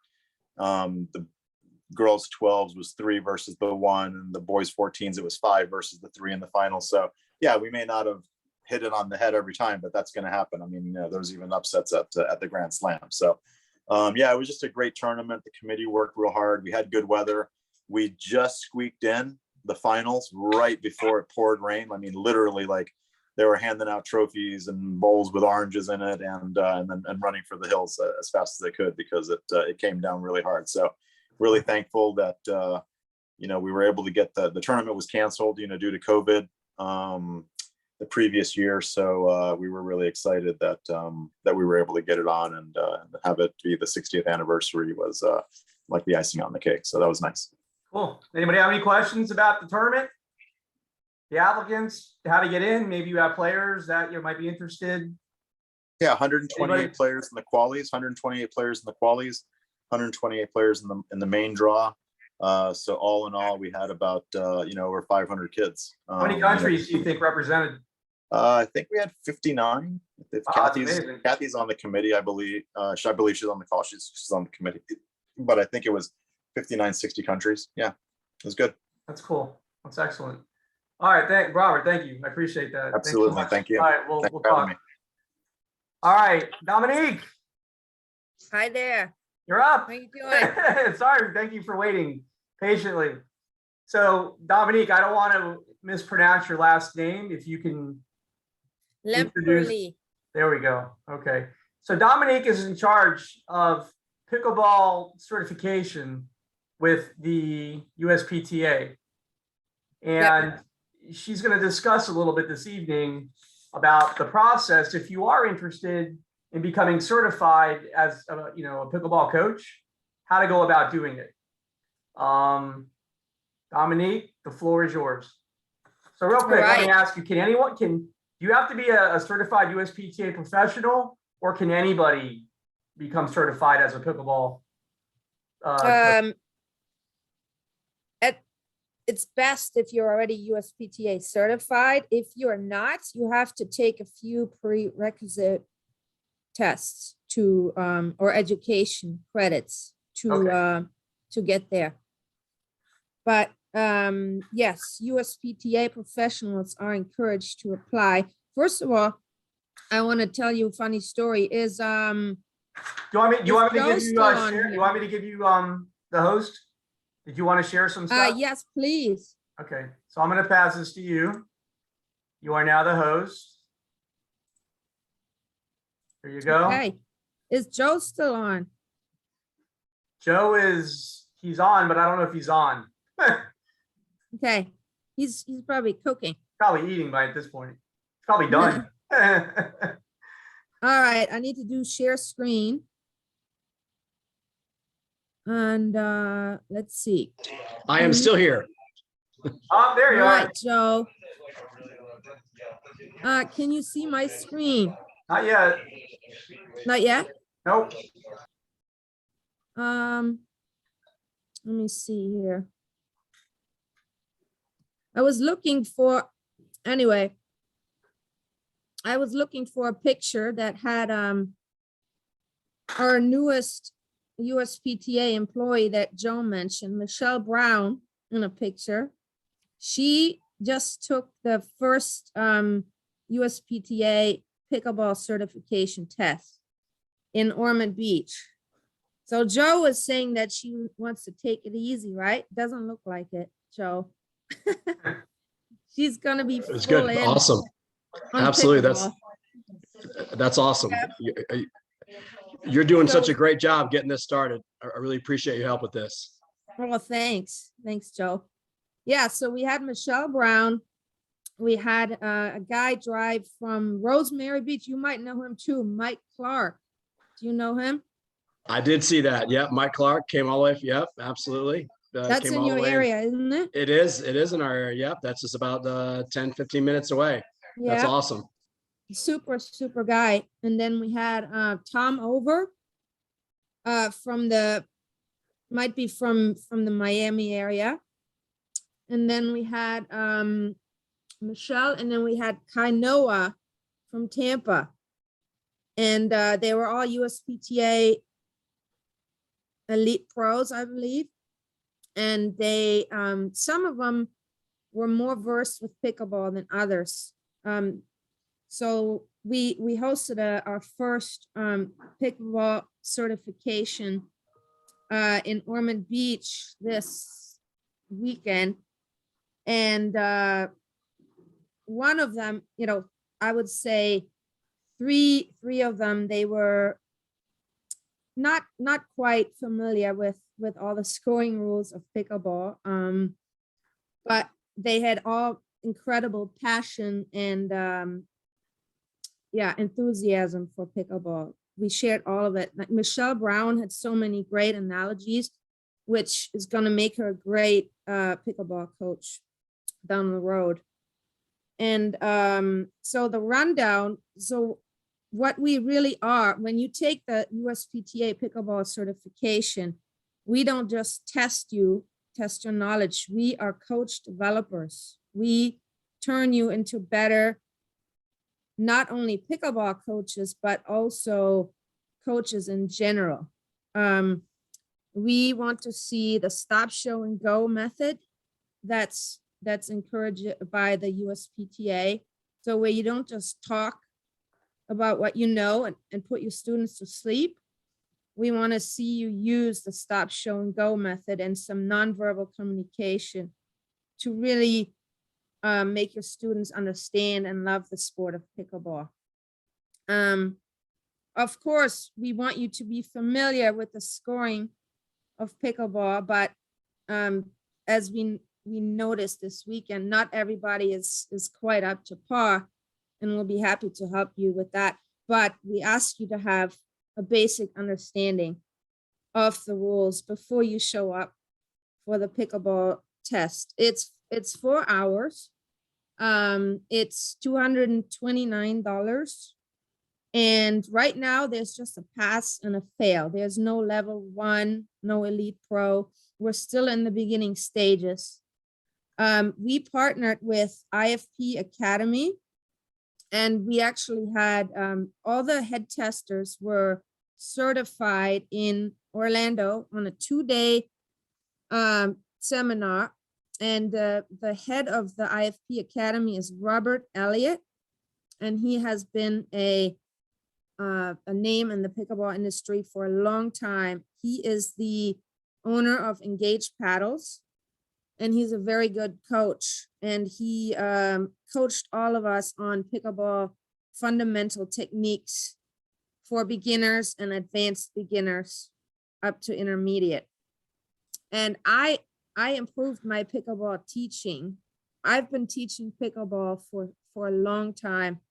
But since he has coached me on becoming a tester and a better coach, my coaching has gone through the roof.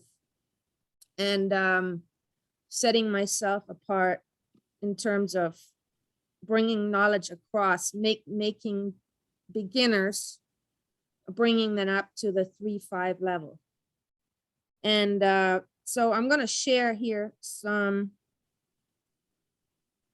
screen with you if I can. Let me see, I'm going to do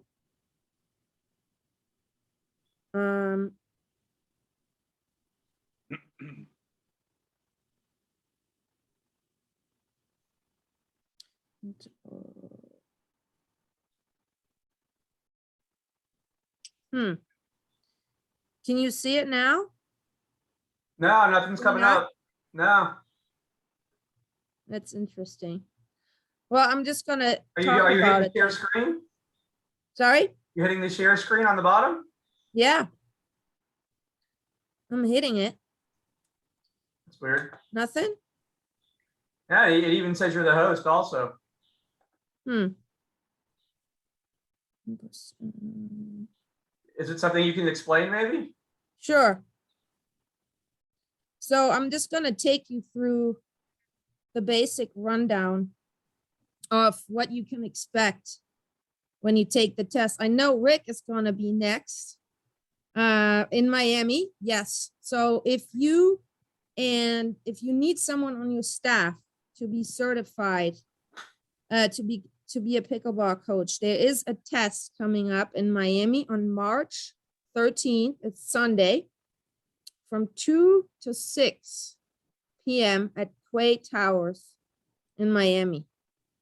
And I will be there, and I can certify up to 8 participants at this time. Hopefully, Rick, you'll have 2 courts available. How much does it cost? $229. And you will receive access to educational materials for 1 year from IFP Academy. And you will learn the basics of stroke production, which are different from tennis. Because in tennis, you have strings and you have a live ball. In pickleball, you have a paddle and a wiffle ball. So the mechanics are quite different. And some tennis players struggle a lot when they first start play pickleball. Some others more. I can relate to that. Some more than others. But most tennis players get it eventually. What I want to do is bring across the passion that I have for the game of pickleball. I still play tennis every day. I love hitting lessons. I compete in the pro league tennis. I compete in the pro league pickleball. I love both. But I've fallen in love with pickleball, and I want to share that passion with you and teach you the technique, the strategy. Strategy is quite different too from pickleball, from tennis. There's more finesse involved, more drops, more moving the player around side to side, and then eventually going for the kill. So you have to be a little more patient. And I'm going to share technique, stroke fundamentals, strategy, and then we will go over how to teach a group lesson. And we will look for drill. I'm going to show you different drills you can do at any level. Beginner, advanced beginner, 4-0 plus. And they're fun. You're going to have your students coming back for more. And you will be educated on the fundamentals between pickleball and tennis. When not to turn your hips, when not to cross your legs. Actually, believe it or not, Todd, do you think there's topspin involved in pickleball? I would say probably so. It's not like, yes. I mean, I would think, I'm sure there's slice, side spin, top spin.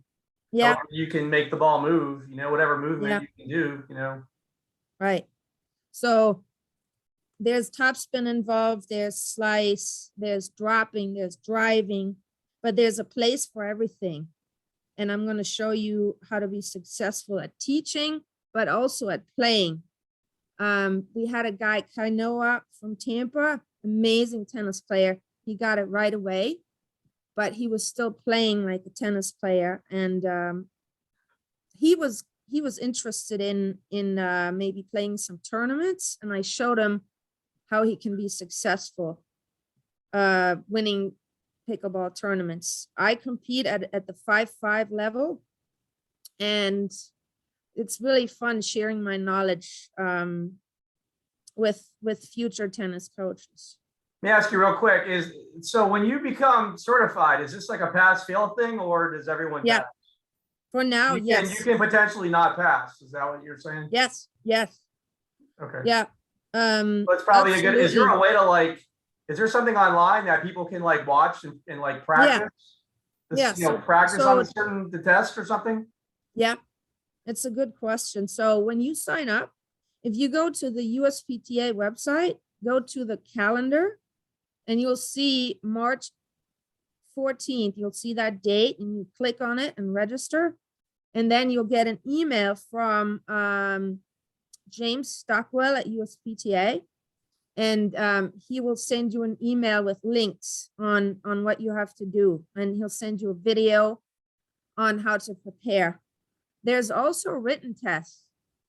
So after, Is the written test take- on the same day or the same weekend? no, you take the stroke production test and the group lesson test with me. And then you go home and take the written test. Are there certain grips you use also? Is there like a grip Yeah. test or, okay. So there is there's just one grip really, the continental grip, because you Okay. don't have time to switch. But there are some pro players who use a semi-western and they're at the top of their game, but I wouldn't recommend that. I hear kind of like ping pong, how you see guys, you know, people hold the paddle like that, you know, and however they're hitting the ball, like, you know, like I can pick it up and hit, like, you know, like if it's an Eastern or Continental. Yeah. Is the NT, is it like the NTRP system, the rating system? Like, so when you say you play like a level 5.5, what does that mean? Yeah. Yeah, so it goes up to 6.0, 7.0 at the moment. I would say the top pros are 6.0, like the top guys 6.0. I don't think it's 7.0. I think it's 6.0. So 5.5 is the pretty moment. high level, needless to say then. Yeah, Okay. yeah. So it depends on what kind of partner I get. Whether I get crushed or I survive in the top in the pro tournaments. But at the 5.5 level, I can win gold medals. But anyway, the reason it's a good idea to get certified with the USPTA is that we don't just pass fail you. We educate you on setting yourself apart as a pickleball coach and giving you the Good point. skills to be successful. So you can say, I love pickleball, which maybe you were a little bit skeptical about it. Now I love pickleball, and now I can teach it to beginners and advanced beginners and make them better, because now I know strategy, shot execution, and some winning strategies. Like I'll teach you how to stack, which is good for advanced players or even beginners. I'll teach you. The more advanced you are in your pickleball knowledge, the more advanced the certification process will be. We will not just stick at one level if you already know most of it. Okay, cool. Does anyone have any questions for Dominique regarding the certification, the process, dates, times, Yeah, I have a question, Todd. This is Brad Mixon Hey, from Brad. Miami. Yep. Hey, Dominique, I'm signed up for the April certification test, but since there's one, I didn't know about the one in Miami in March, so I may do that. And I have 4 pros who are working with me who I'd like to have join us. Great. My question is, when I become certified, does that also allow me to do a rating assessment for my students? Or is this a separate certification to rate somebody 3.5, 4.0, et cetera? No, I will print out the rating scale from USAPA, and we will go over that. So yeah, to answer your question, yes, you will be able to use that sheet and then rate your players. Okay, great. So I'm an elite tennis pro, 14 years. And then at Ocean Reef, I was trained by great professionals, Jim Morton and a guy, Justin Romero, your doubles partner. Right. So I've been teaching a lot of pickleball, especially the last 5 months or so in Miami. And I'm looking forward to myself and the pros who are working on my staff to be trained and become certified. Great. Come join us in Miami. Yeah. Then you don't Okay. have to Sounds drive. good. Yeah, Brad, just reach out and sign up, and then you go to Rick's place in Quayside. It's kind of like Right. North Miami-ish area. Yeah, that'll be more convenient and sooner, which is a good thing. Yeah, awesome. Awesome. Cool. Anybody else have any questions for Dominique? Because it's kind of getting late. Where in Miami is the pickleball certification? Quayside Tower, It's at Rick's place, Carlos. At Quayside. North Miami, right, Rick? Yes, and guys, it's we have 3 already registered. We can do 8. We only have 2 courts. So if Bradley's bringing 4, I think you said with 5, total of 5, that would be at 8 already. So I think you'd have to sign up pretty quickly. We've got 3 already registered. Rob from the cricket club's coming, and my assistant Daniel. So we're 3 already registered. How many courts do you have over there, Rick? We just have 2 pickleball courts. Okay, we have a 4. bar. We have a bar, Carlos, so you can sit there. Well, We have 4 pickleball courts at our facility, but they're just painted lines on the hard court with a tennis court. If you need any more courts to certify more people, I can offer my facility on the same day. Awesome. Cool. Thanks, Thank Carlos. you. I'll reach out to you. Yeah, you guys should definitely hook up. Yeah, that'd be great. Anybody else? Anybody else have any questions? Okay, Dominique. Go ahead. Go ahead. This came up rather quickly, Todd. As you know, I spoke to you last week, and Dominique is just getting in the initial stages of getting all these things going. I think a zillion of us in Miami would like to host, some pickleball certification. We just put it together ourselves a week ago. So that's why that didn't show up in the Miami calendar. Yeah, I did send it out in the email, the mass email. So it was sent out to about 150 professionals. I really would have thought you would have had more people sign up, considering what it is. But at least now this is great. This is good news, with Brad and his team coming over. So you guys are going to have a full house. And then Dominique, just feel free to reach out to the pros down here. I can give you some contacts to some of the facilities here. And then you guys can set up dates and times, to do the certification courses. Sounds great. How many people are you allowed to get certified that day? Is it March 13 or is it March 14? Because the 14th is Monday. 13. Oh, it's March 13, a Sunday. I can do 8. 8 people, that's it? Yeah.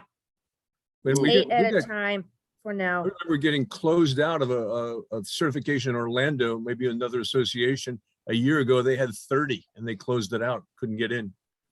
Yeah, wow. That much. Dominique, how many people are able to certify? How many, say, I guess, testers, if you want to call it that, are there for pickleball? There's 17 in the. How many are in Florida? Oh, 1, just me. You're it. Wow. Yeah, that's a lot of miles there. Big stretch. Yeah, I drove to Ormond Beach last weekend, so Miami will be great. It's close by. Yeah, right across the Alligator Alley there. Yeah, Good. love it. This is Rob Hobson at the Cricket Club. Are you thinking about getting more instructors certified or in the Miami area or South Florida area? Yeah, absolutely. Absolutely. I'll be happy to do more certifications in Miami. It's close by. I love to come to Miami. Yeah, I mean, we definitely have enough pros down here. It's saturated, in facilities. So, you guys reach out and hook up, and you guys, leave it up to you guys to do that. But Dominique, I'll also give you a list of some of the facilities here and the names of the pros, and because Miami's really spread out. And Yeah. There are a lot of areas here, different communities where, it's just saturated with players. Yep. So, So- we'll make sure we make that happen. Anybody else anybody else have any questions real quick? I don't mean to cut anyone off. Sign me up for the certification. What date? You're on the April, May, June. You're on the July one. You're on the August one. Oh, I have 13 of 2023. All right. Yeah. Carlos, talk with Dominique and hook it up. That'd be Just great. I'll put my email here in the chat, and then you can just reach out to me and say, how about this date? And then I'll check my calendar, and if that date works out, let's do it. All right, cool. All right, we're going to move on. Dominique, thank you so much. Really appreciate it. That was great information. Thank And you. I'm Tom. really excited about, the potential of really blowing, not just paddle and pickle out here. There is a high demand for pickleball certifications, and Dominique is just going to be going throughout the state. So my suggestion is try to hook up with her as soon as you can, a date at your facility to do this, because she's probably going to get booked up pretty quick. Because again, she does cover the entire state of Florida. All right, cool. Let me take back the host here, Dominique, from you. I got it. Reclaim up. Perfect. Got it. All right. And Dominique's email is in the chat box for everybody. If you'd like to get that, write it down and reach out. The sooner the better. All right. Thanks again so much, Dominique. Really appreciate it. Thank you, Todd. All right. Real quick, Kathy and Donna, you guys there? I think Kathy's coming here. on. Hey, Kathy, thank you for waiting and being so patient. Really appreciate No, it. that's okay. I'll be real fast. I know it's been a long night for everyone. Yeah, just a little late. I sent out a few weeks ago to all your database about the grants that are available. So everyone should have received that information and direct links for our national grants and our USTA Florida grants. So I just wanted to, if you did not receive that, I'll put my email in the chat box. Also, just to let you know that we are going to be doing a wheelchair exhibition match at the Miami Open on Tuesday, March 29th from 4 to 6. We're really trying to promote wheelchair tennis. I've had many pros that want to do wheelchair tennis at their facilities. What I do need is players. So if anyone has any connections with possibly people who are in wheelchairs that would like to be introduced to tennis, please let me know. That's what we need. And what else? I think those are the two main things that I wanted to mention on the call. Donna Cass, is there anything else that you want to say about leagues? Donna, you there? I know you're there, but are you there? All right, maybe we'll get Donna toward the end. Okay. Do you have any questions for Kathy? Wheelchair tennis? Let me ask you, Kathy, if someone just wants to go to the exhibition, do they still have to buy a ticket to go in, or is it No. like off hours or before the event, or? It's during the event. It's the second week of the Miami Open. It's Okay. during the week. So if you have tickets to get in, just come by. Not sure what court we're on yet. They haven't told us that, but you will be on one of the side courts, and we probably will bring some extra wheelchairs. So if people want to try their hand at playing tennis in a wheelchair, it's not an easy task, but we'll have some extra wheelchairs. And then we'll have an exhibition match of wheelchair players and able-bodied players playing doubles together. I actually tried it years ago. The same type of, I guess I wouldn't say situation, but the wheelchair expo. I forgot exactly what it was called over at Key Biscayne. Like, this was a long time ago, and I tried it, and it is not easy. No, it's very hard to move difficult. around, even though the ball bounces twice. Yeah, but it's hard to move around and then be in the right position to hit the shot. It was a really good experience. I mean, that's something I think a lot of people should try to get, gain a little more respect for the wheelchair athlete. Yeah, it's more than just hitting the ball. It's maneuvering in the wheelchair. That's a whole talent that you have to do is getting into position and all that kind of stuff. So yeah, so come by and see us.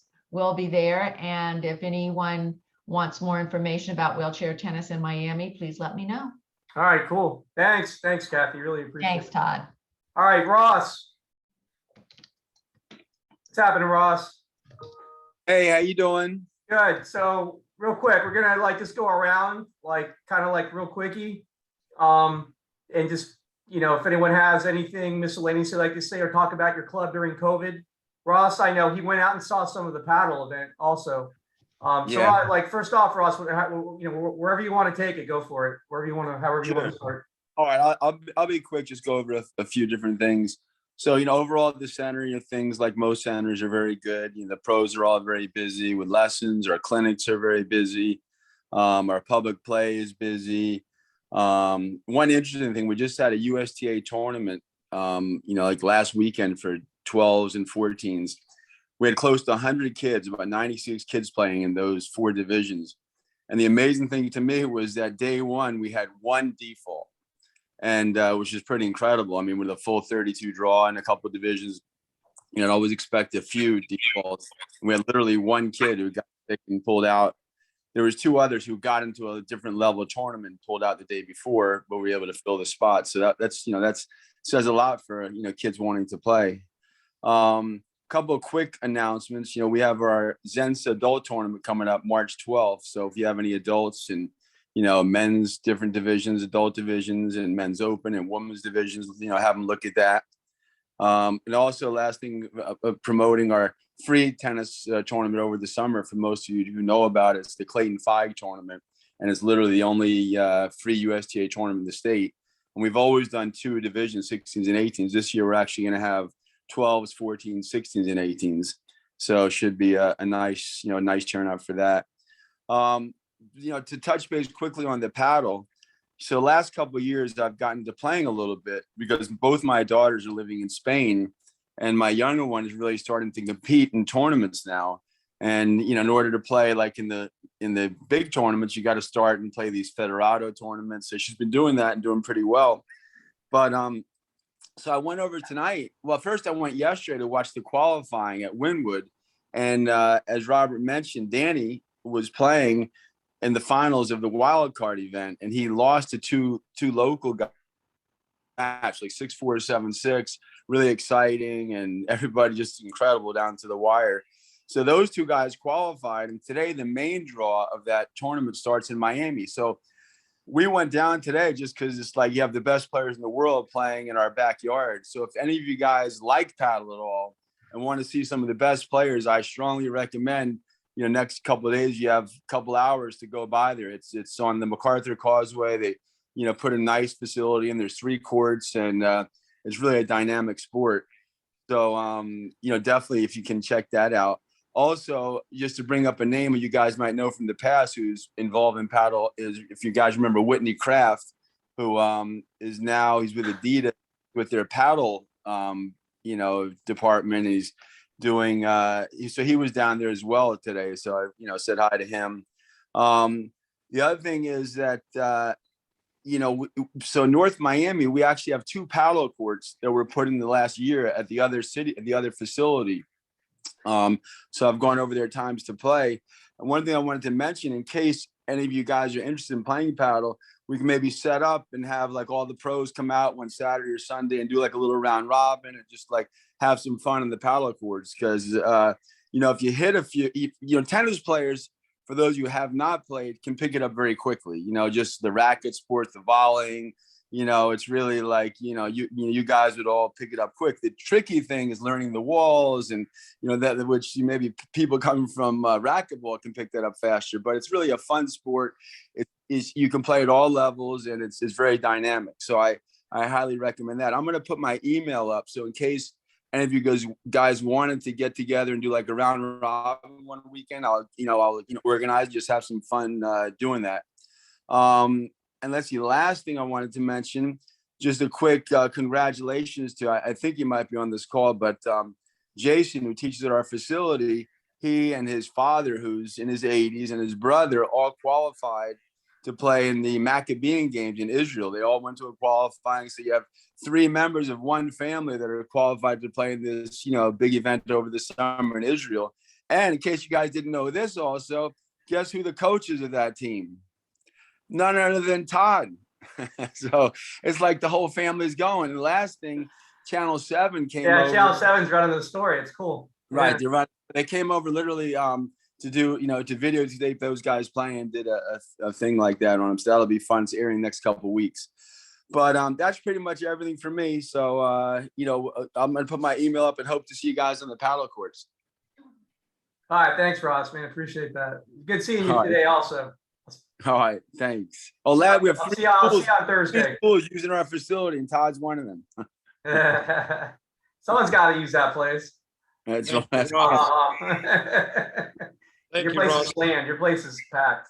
It's good. All right. Thanks. All right. Thanks, Ross. Thank Jason, you. Congrats again for making the team, Jason. And your dad, even though he's going to Venezuela now. I'm shipping your dad to Team Venezuela. Good one. All right, Carlos, what's going on at your facility since COVID's hit? Since now we're kind of like in more of an endemic phase, or I guess things are starting to phase out a little bit. How are things going there? Yeah, no, I have a question for Ross. The paddle that you're talking about, is it the same Padel that Marco Del Pilar was talking about, or is it a different style paddle? No. Yeah, no, it's the same thing. I just didn't pronounce it the way the US, he says Padel. So it is the same sport, Padel. And the thing about that, the only thing, is you need to have, to build the walls around the court, really have the court. So I think that's one of the distinctions between Padel and pickleball. Well, pickleball is easier to put on a tennis court. With Padel, you really have to have the walls around it and build that structure. So, but, both obviously great sports. Because the pictures that he showed didn't have any walls. Oh, I'm not sure no, it has to have walls around it to be that sport. The one they're playing down in Key West, on MacArthur Causeway's got the walls around it. And so that sport definitely has the walls around it, because a combination of playing off the walls like racquetball and volleying like tennis and ground strokes. So it definitely has walls around it.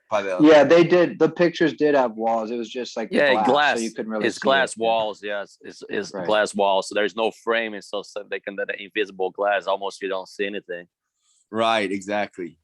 Yeah. So it's the same Padel paddle that he's Right. talking about, the same Padel paddle that you have over there at your facility. Right. Same thing. Exactly. Okay, good job. Yeah, All right. we'll have to try it one day. We'll have to come down there and have to try Padel with the 4 walls around you and all It's that. fun. I mean, it's like fun. Yeah. I played it once, and I'm like, I like it a lot, actually. Yeah, Yeah. I've actually become pretty good at pickleball lately. I've been teaching, believe it or not, I've been teaching a lot of pickleball lessons, mostly group lessons. I entice people to take group lessons as opposed to individual lessons, because it's easier to teach people how to play pickleball when you have 3 or 4 or even more people. With one person, it's very difficult to teach how to play pickleball, especially if they want to learn how to play doubles. But yeah, our pickleball program has taken off, Todd. And everybody else, our pickleball is really, really popular lately within our community. It's grown so much. As a matter of fact, we just had our first pickleball tournament this past weekend, Saturday and Sunday. Saturday, we hosted the women, and we had about 20 some odd women came out and competed on Saturday.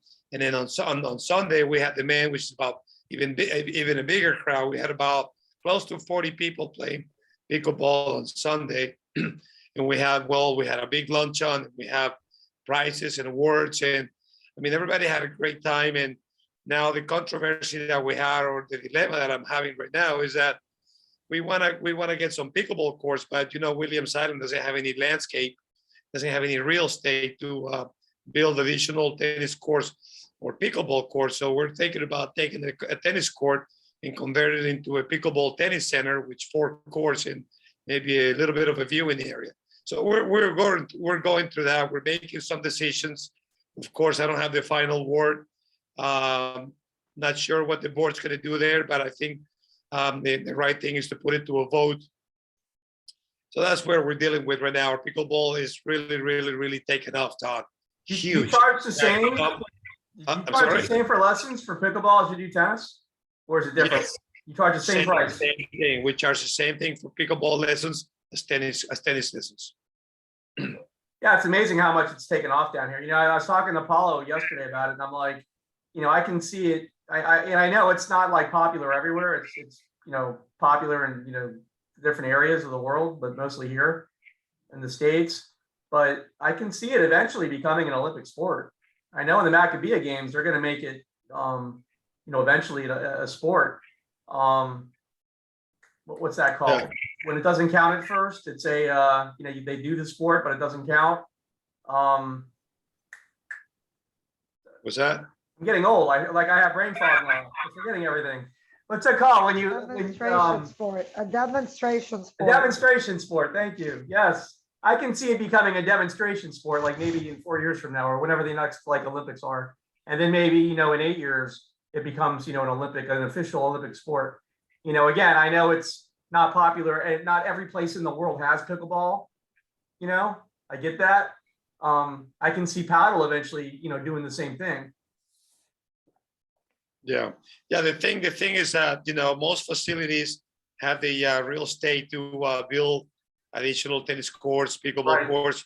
We don't have that luxury. We actually have to take away a tennis court, sacrifice a tennis court, even though our tennis program is amazingly busy. I mean, people can't get courts over there for tennis on any given day during prime time.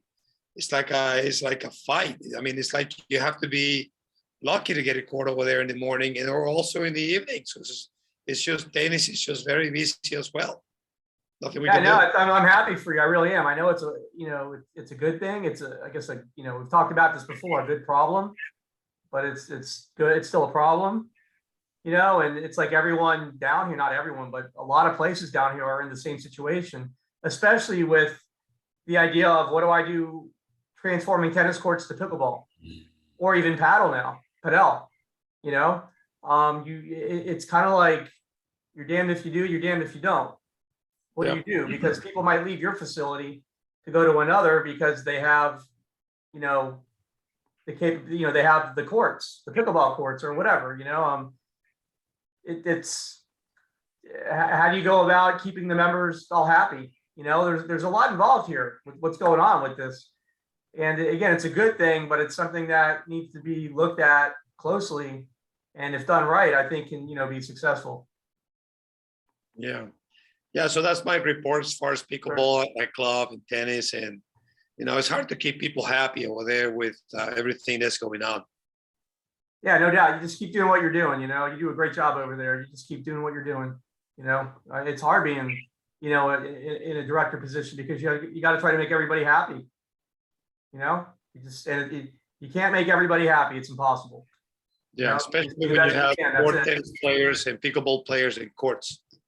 Yeah, no doubt. You know, you guys are all doing an amazing job. You're all leaders in the industry, everybody, and you know it's important to just keep focusing on giving the best, you know, experience possible to all the players, members, whoever walks through that door.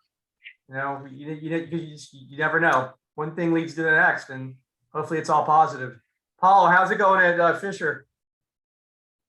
All that means that we're all going to be working longer and longer. Adding pickleball, padel, tennis, now fitness as well. There's a fitness project going on and mixing a lot of clubs are putting fitness with tennis, you know, or pickleball all in the same location. So that's pretty much what we're working on in our club. But there's a lot of clubs that are, you know, remodeling and start to build up, you know, more and more buildings around the tennis courts with the fitness, with the pickleball, padel. So bottom line, they're all trying to bring as many people as they can together in one place, you know, instead of have them do different things all over the place, you know, go for, like you said, go to one place to play padel, another place to pickleball, another place to fitness.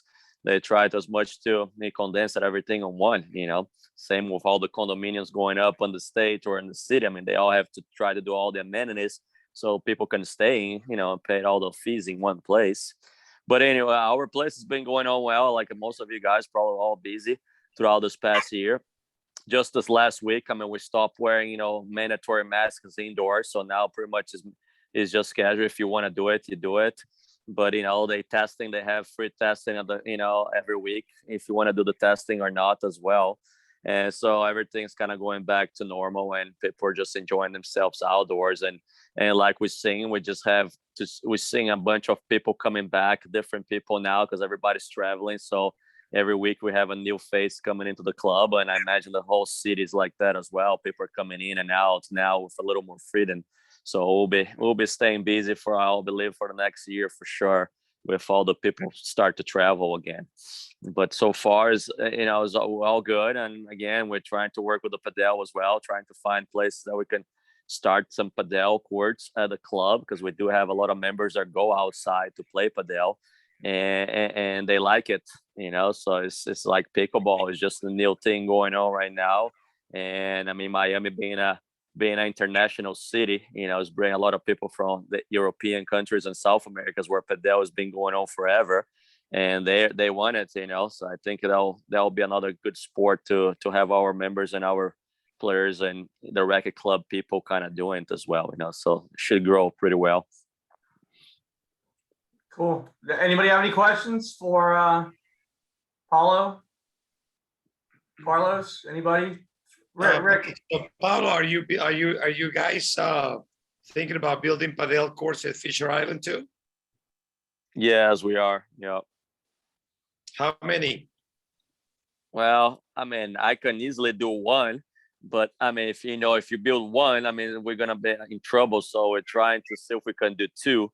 But now it's kind of the beginning stages as well. We're just gathering members, a bunch of members, emailing management and talking to other members. And I mean, we do have people that want it, and so it's just the space to put 2 Padel courts. I'll have to take 1 tennis court down, and that'll be a little problem there. So we have to work things out, How many pickleball courts do you have over there? 4 courts. And then we can use the hard court, as a temporary court. If we have an event that we have more than 16, 20 people signed up, we'll just put a temporary net on the hard courts. Okay. All right, guys, real quick, Ben, do you want to before we get to the last item on the agenda, is there anything you want to talk about with testing? No. When's the next Miami certification going to take place? Everything is in flux. They're only doing things in Orlando right now. However, Kyle and I may get on the calendar maybe before our state conference and maybe shortly after. But because so many things are unfinished, and I hate to sound uncertain about this, that's about all I can tell you. Okay. Will there be any, you think maybe any testing going on at the convention, or just? I think typical? it's not likely. Okay. We used to do upgrades during the conference always, but it hasn't been mentioned. Okay. But keep paying attention. What? Just keep paying attention. Some things will come down the pike. See if my ADHD doesn't kick in. What? All right, cool. All right, let's move on here, and then we're wrapping this up. And I appreciate you guys, everybody. So the professional of the year, the USPTA Florida Miami Professional of the Year. Now, every single individual, not just the individuals who are shown here for each month. Mark, Cara, Jeremy, Billy, Drev, Andre, Brad, Vinny, Boris, Paulo, Manuel, or Manny, as I call him, and Diana. Everybody is a leader. Everybody is deserving. Everybody. I mean, when I go to the different facilities and I just see just all the programming and all the members and the guests and everything going on, it's unbelievable. Like, it's kind of cool, like going to all the different facilities and just seeing all the activity. It's unbelievable. Like Jeremy, for instance, has in his backyard, he has his own, it's like a resort back there. I don't know if anyone's ever been back there or seen it, but Jeremy Staniford in the back of his house it's like, it's a beautiful, like kind of Keys looking like environment where he's out there giving lessons all day. It's amazing. It's unbelievable. It's a cool thing to see. And I couldn't be prouder of everybody. But obviously one person had to get the award this year. And it's never easy to choose somebody. Everybody's deserving. And I'm not just saying that because, humble or whatever. I mean, for real, everybody is phenomenal. This year's recipient, though, is going to show the award, though. It's Cara Borromeo. Sorry, I didn't mean to mispronounce her name. So Cara Borromeo is a director, and she's the head pro at Coral Reef Park in Miami. I mean, she really just absolutely exemplifies the best of coaching, like all around. Her late partner Lee recently passed away, and that's why she couldn't be here tonight.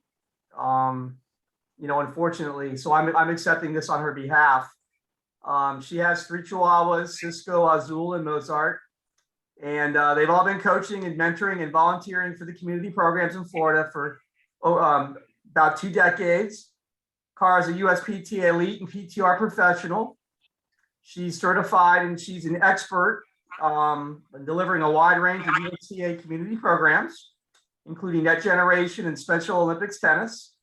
She operates programs for all ages and abilities, and she volunteers for numerous different community-based programs. And she also helps with the special needs children as well. And she's in one of the more diverse communities down here in Miami.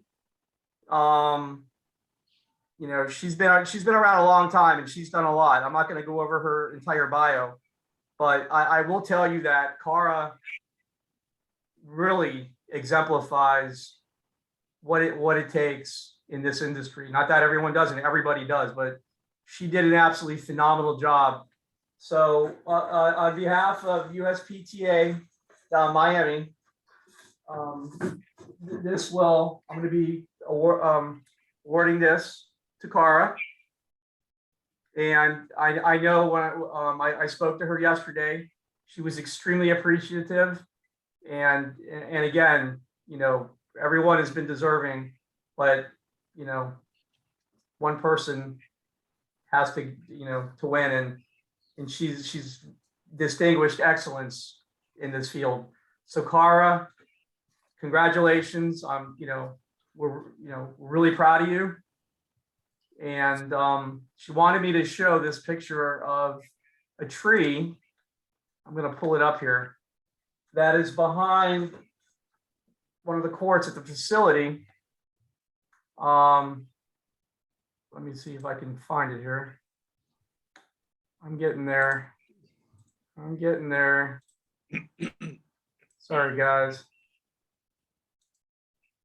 New computer. It's an 11 now, so I'm dealing with an 11. I'm upgraded from a 10. So this is Cara with her team. I'm going to share that, and then okay. So you put this here. I'm going to share this. This is Cara with some of her team and one of her dogs. And then let me share the other. Share.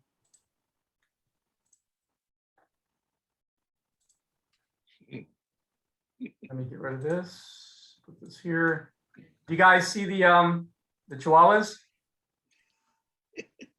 So this is in loving memory of her late husband. And this is right behind the tennis courts. Wow. So yeah, Lee Pettis. I'm super proud of them and what they've done, for the community. Again, we're all leaders. And, again, Cara, congratulations. And, looking forward to presenting this with you.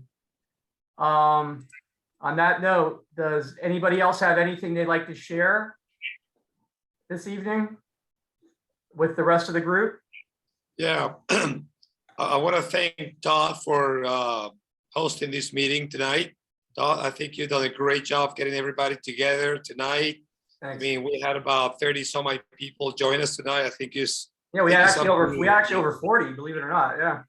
Yeah, so I just want to go say congratulations to you. You deserve another award.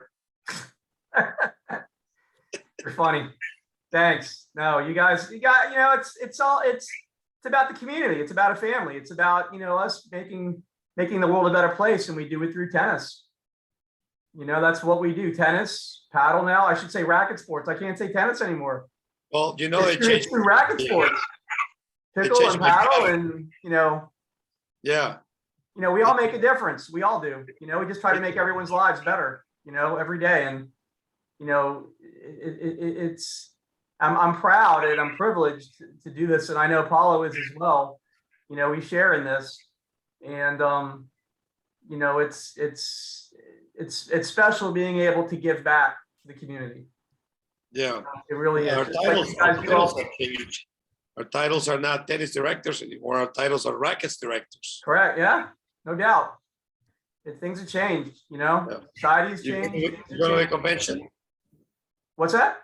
Are you going to the convention? I'm planning on it. It's right when it's like the second or like the last week of school, like that weekend when it ends. I'm going to go. I just don't know what day I'm going yet. I'm just not sure yet when, but I'm planning on it. Yeah. Right. All right, guys. On that note, thank you very much, everybody, for joining tonight. Make sure I took pictures of the participant list, but make sure I get your email so I know, with your number, so I know you attended. I got you, Rob. Thank you. Paulo, thank you.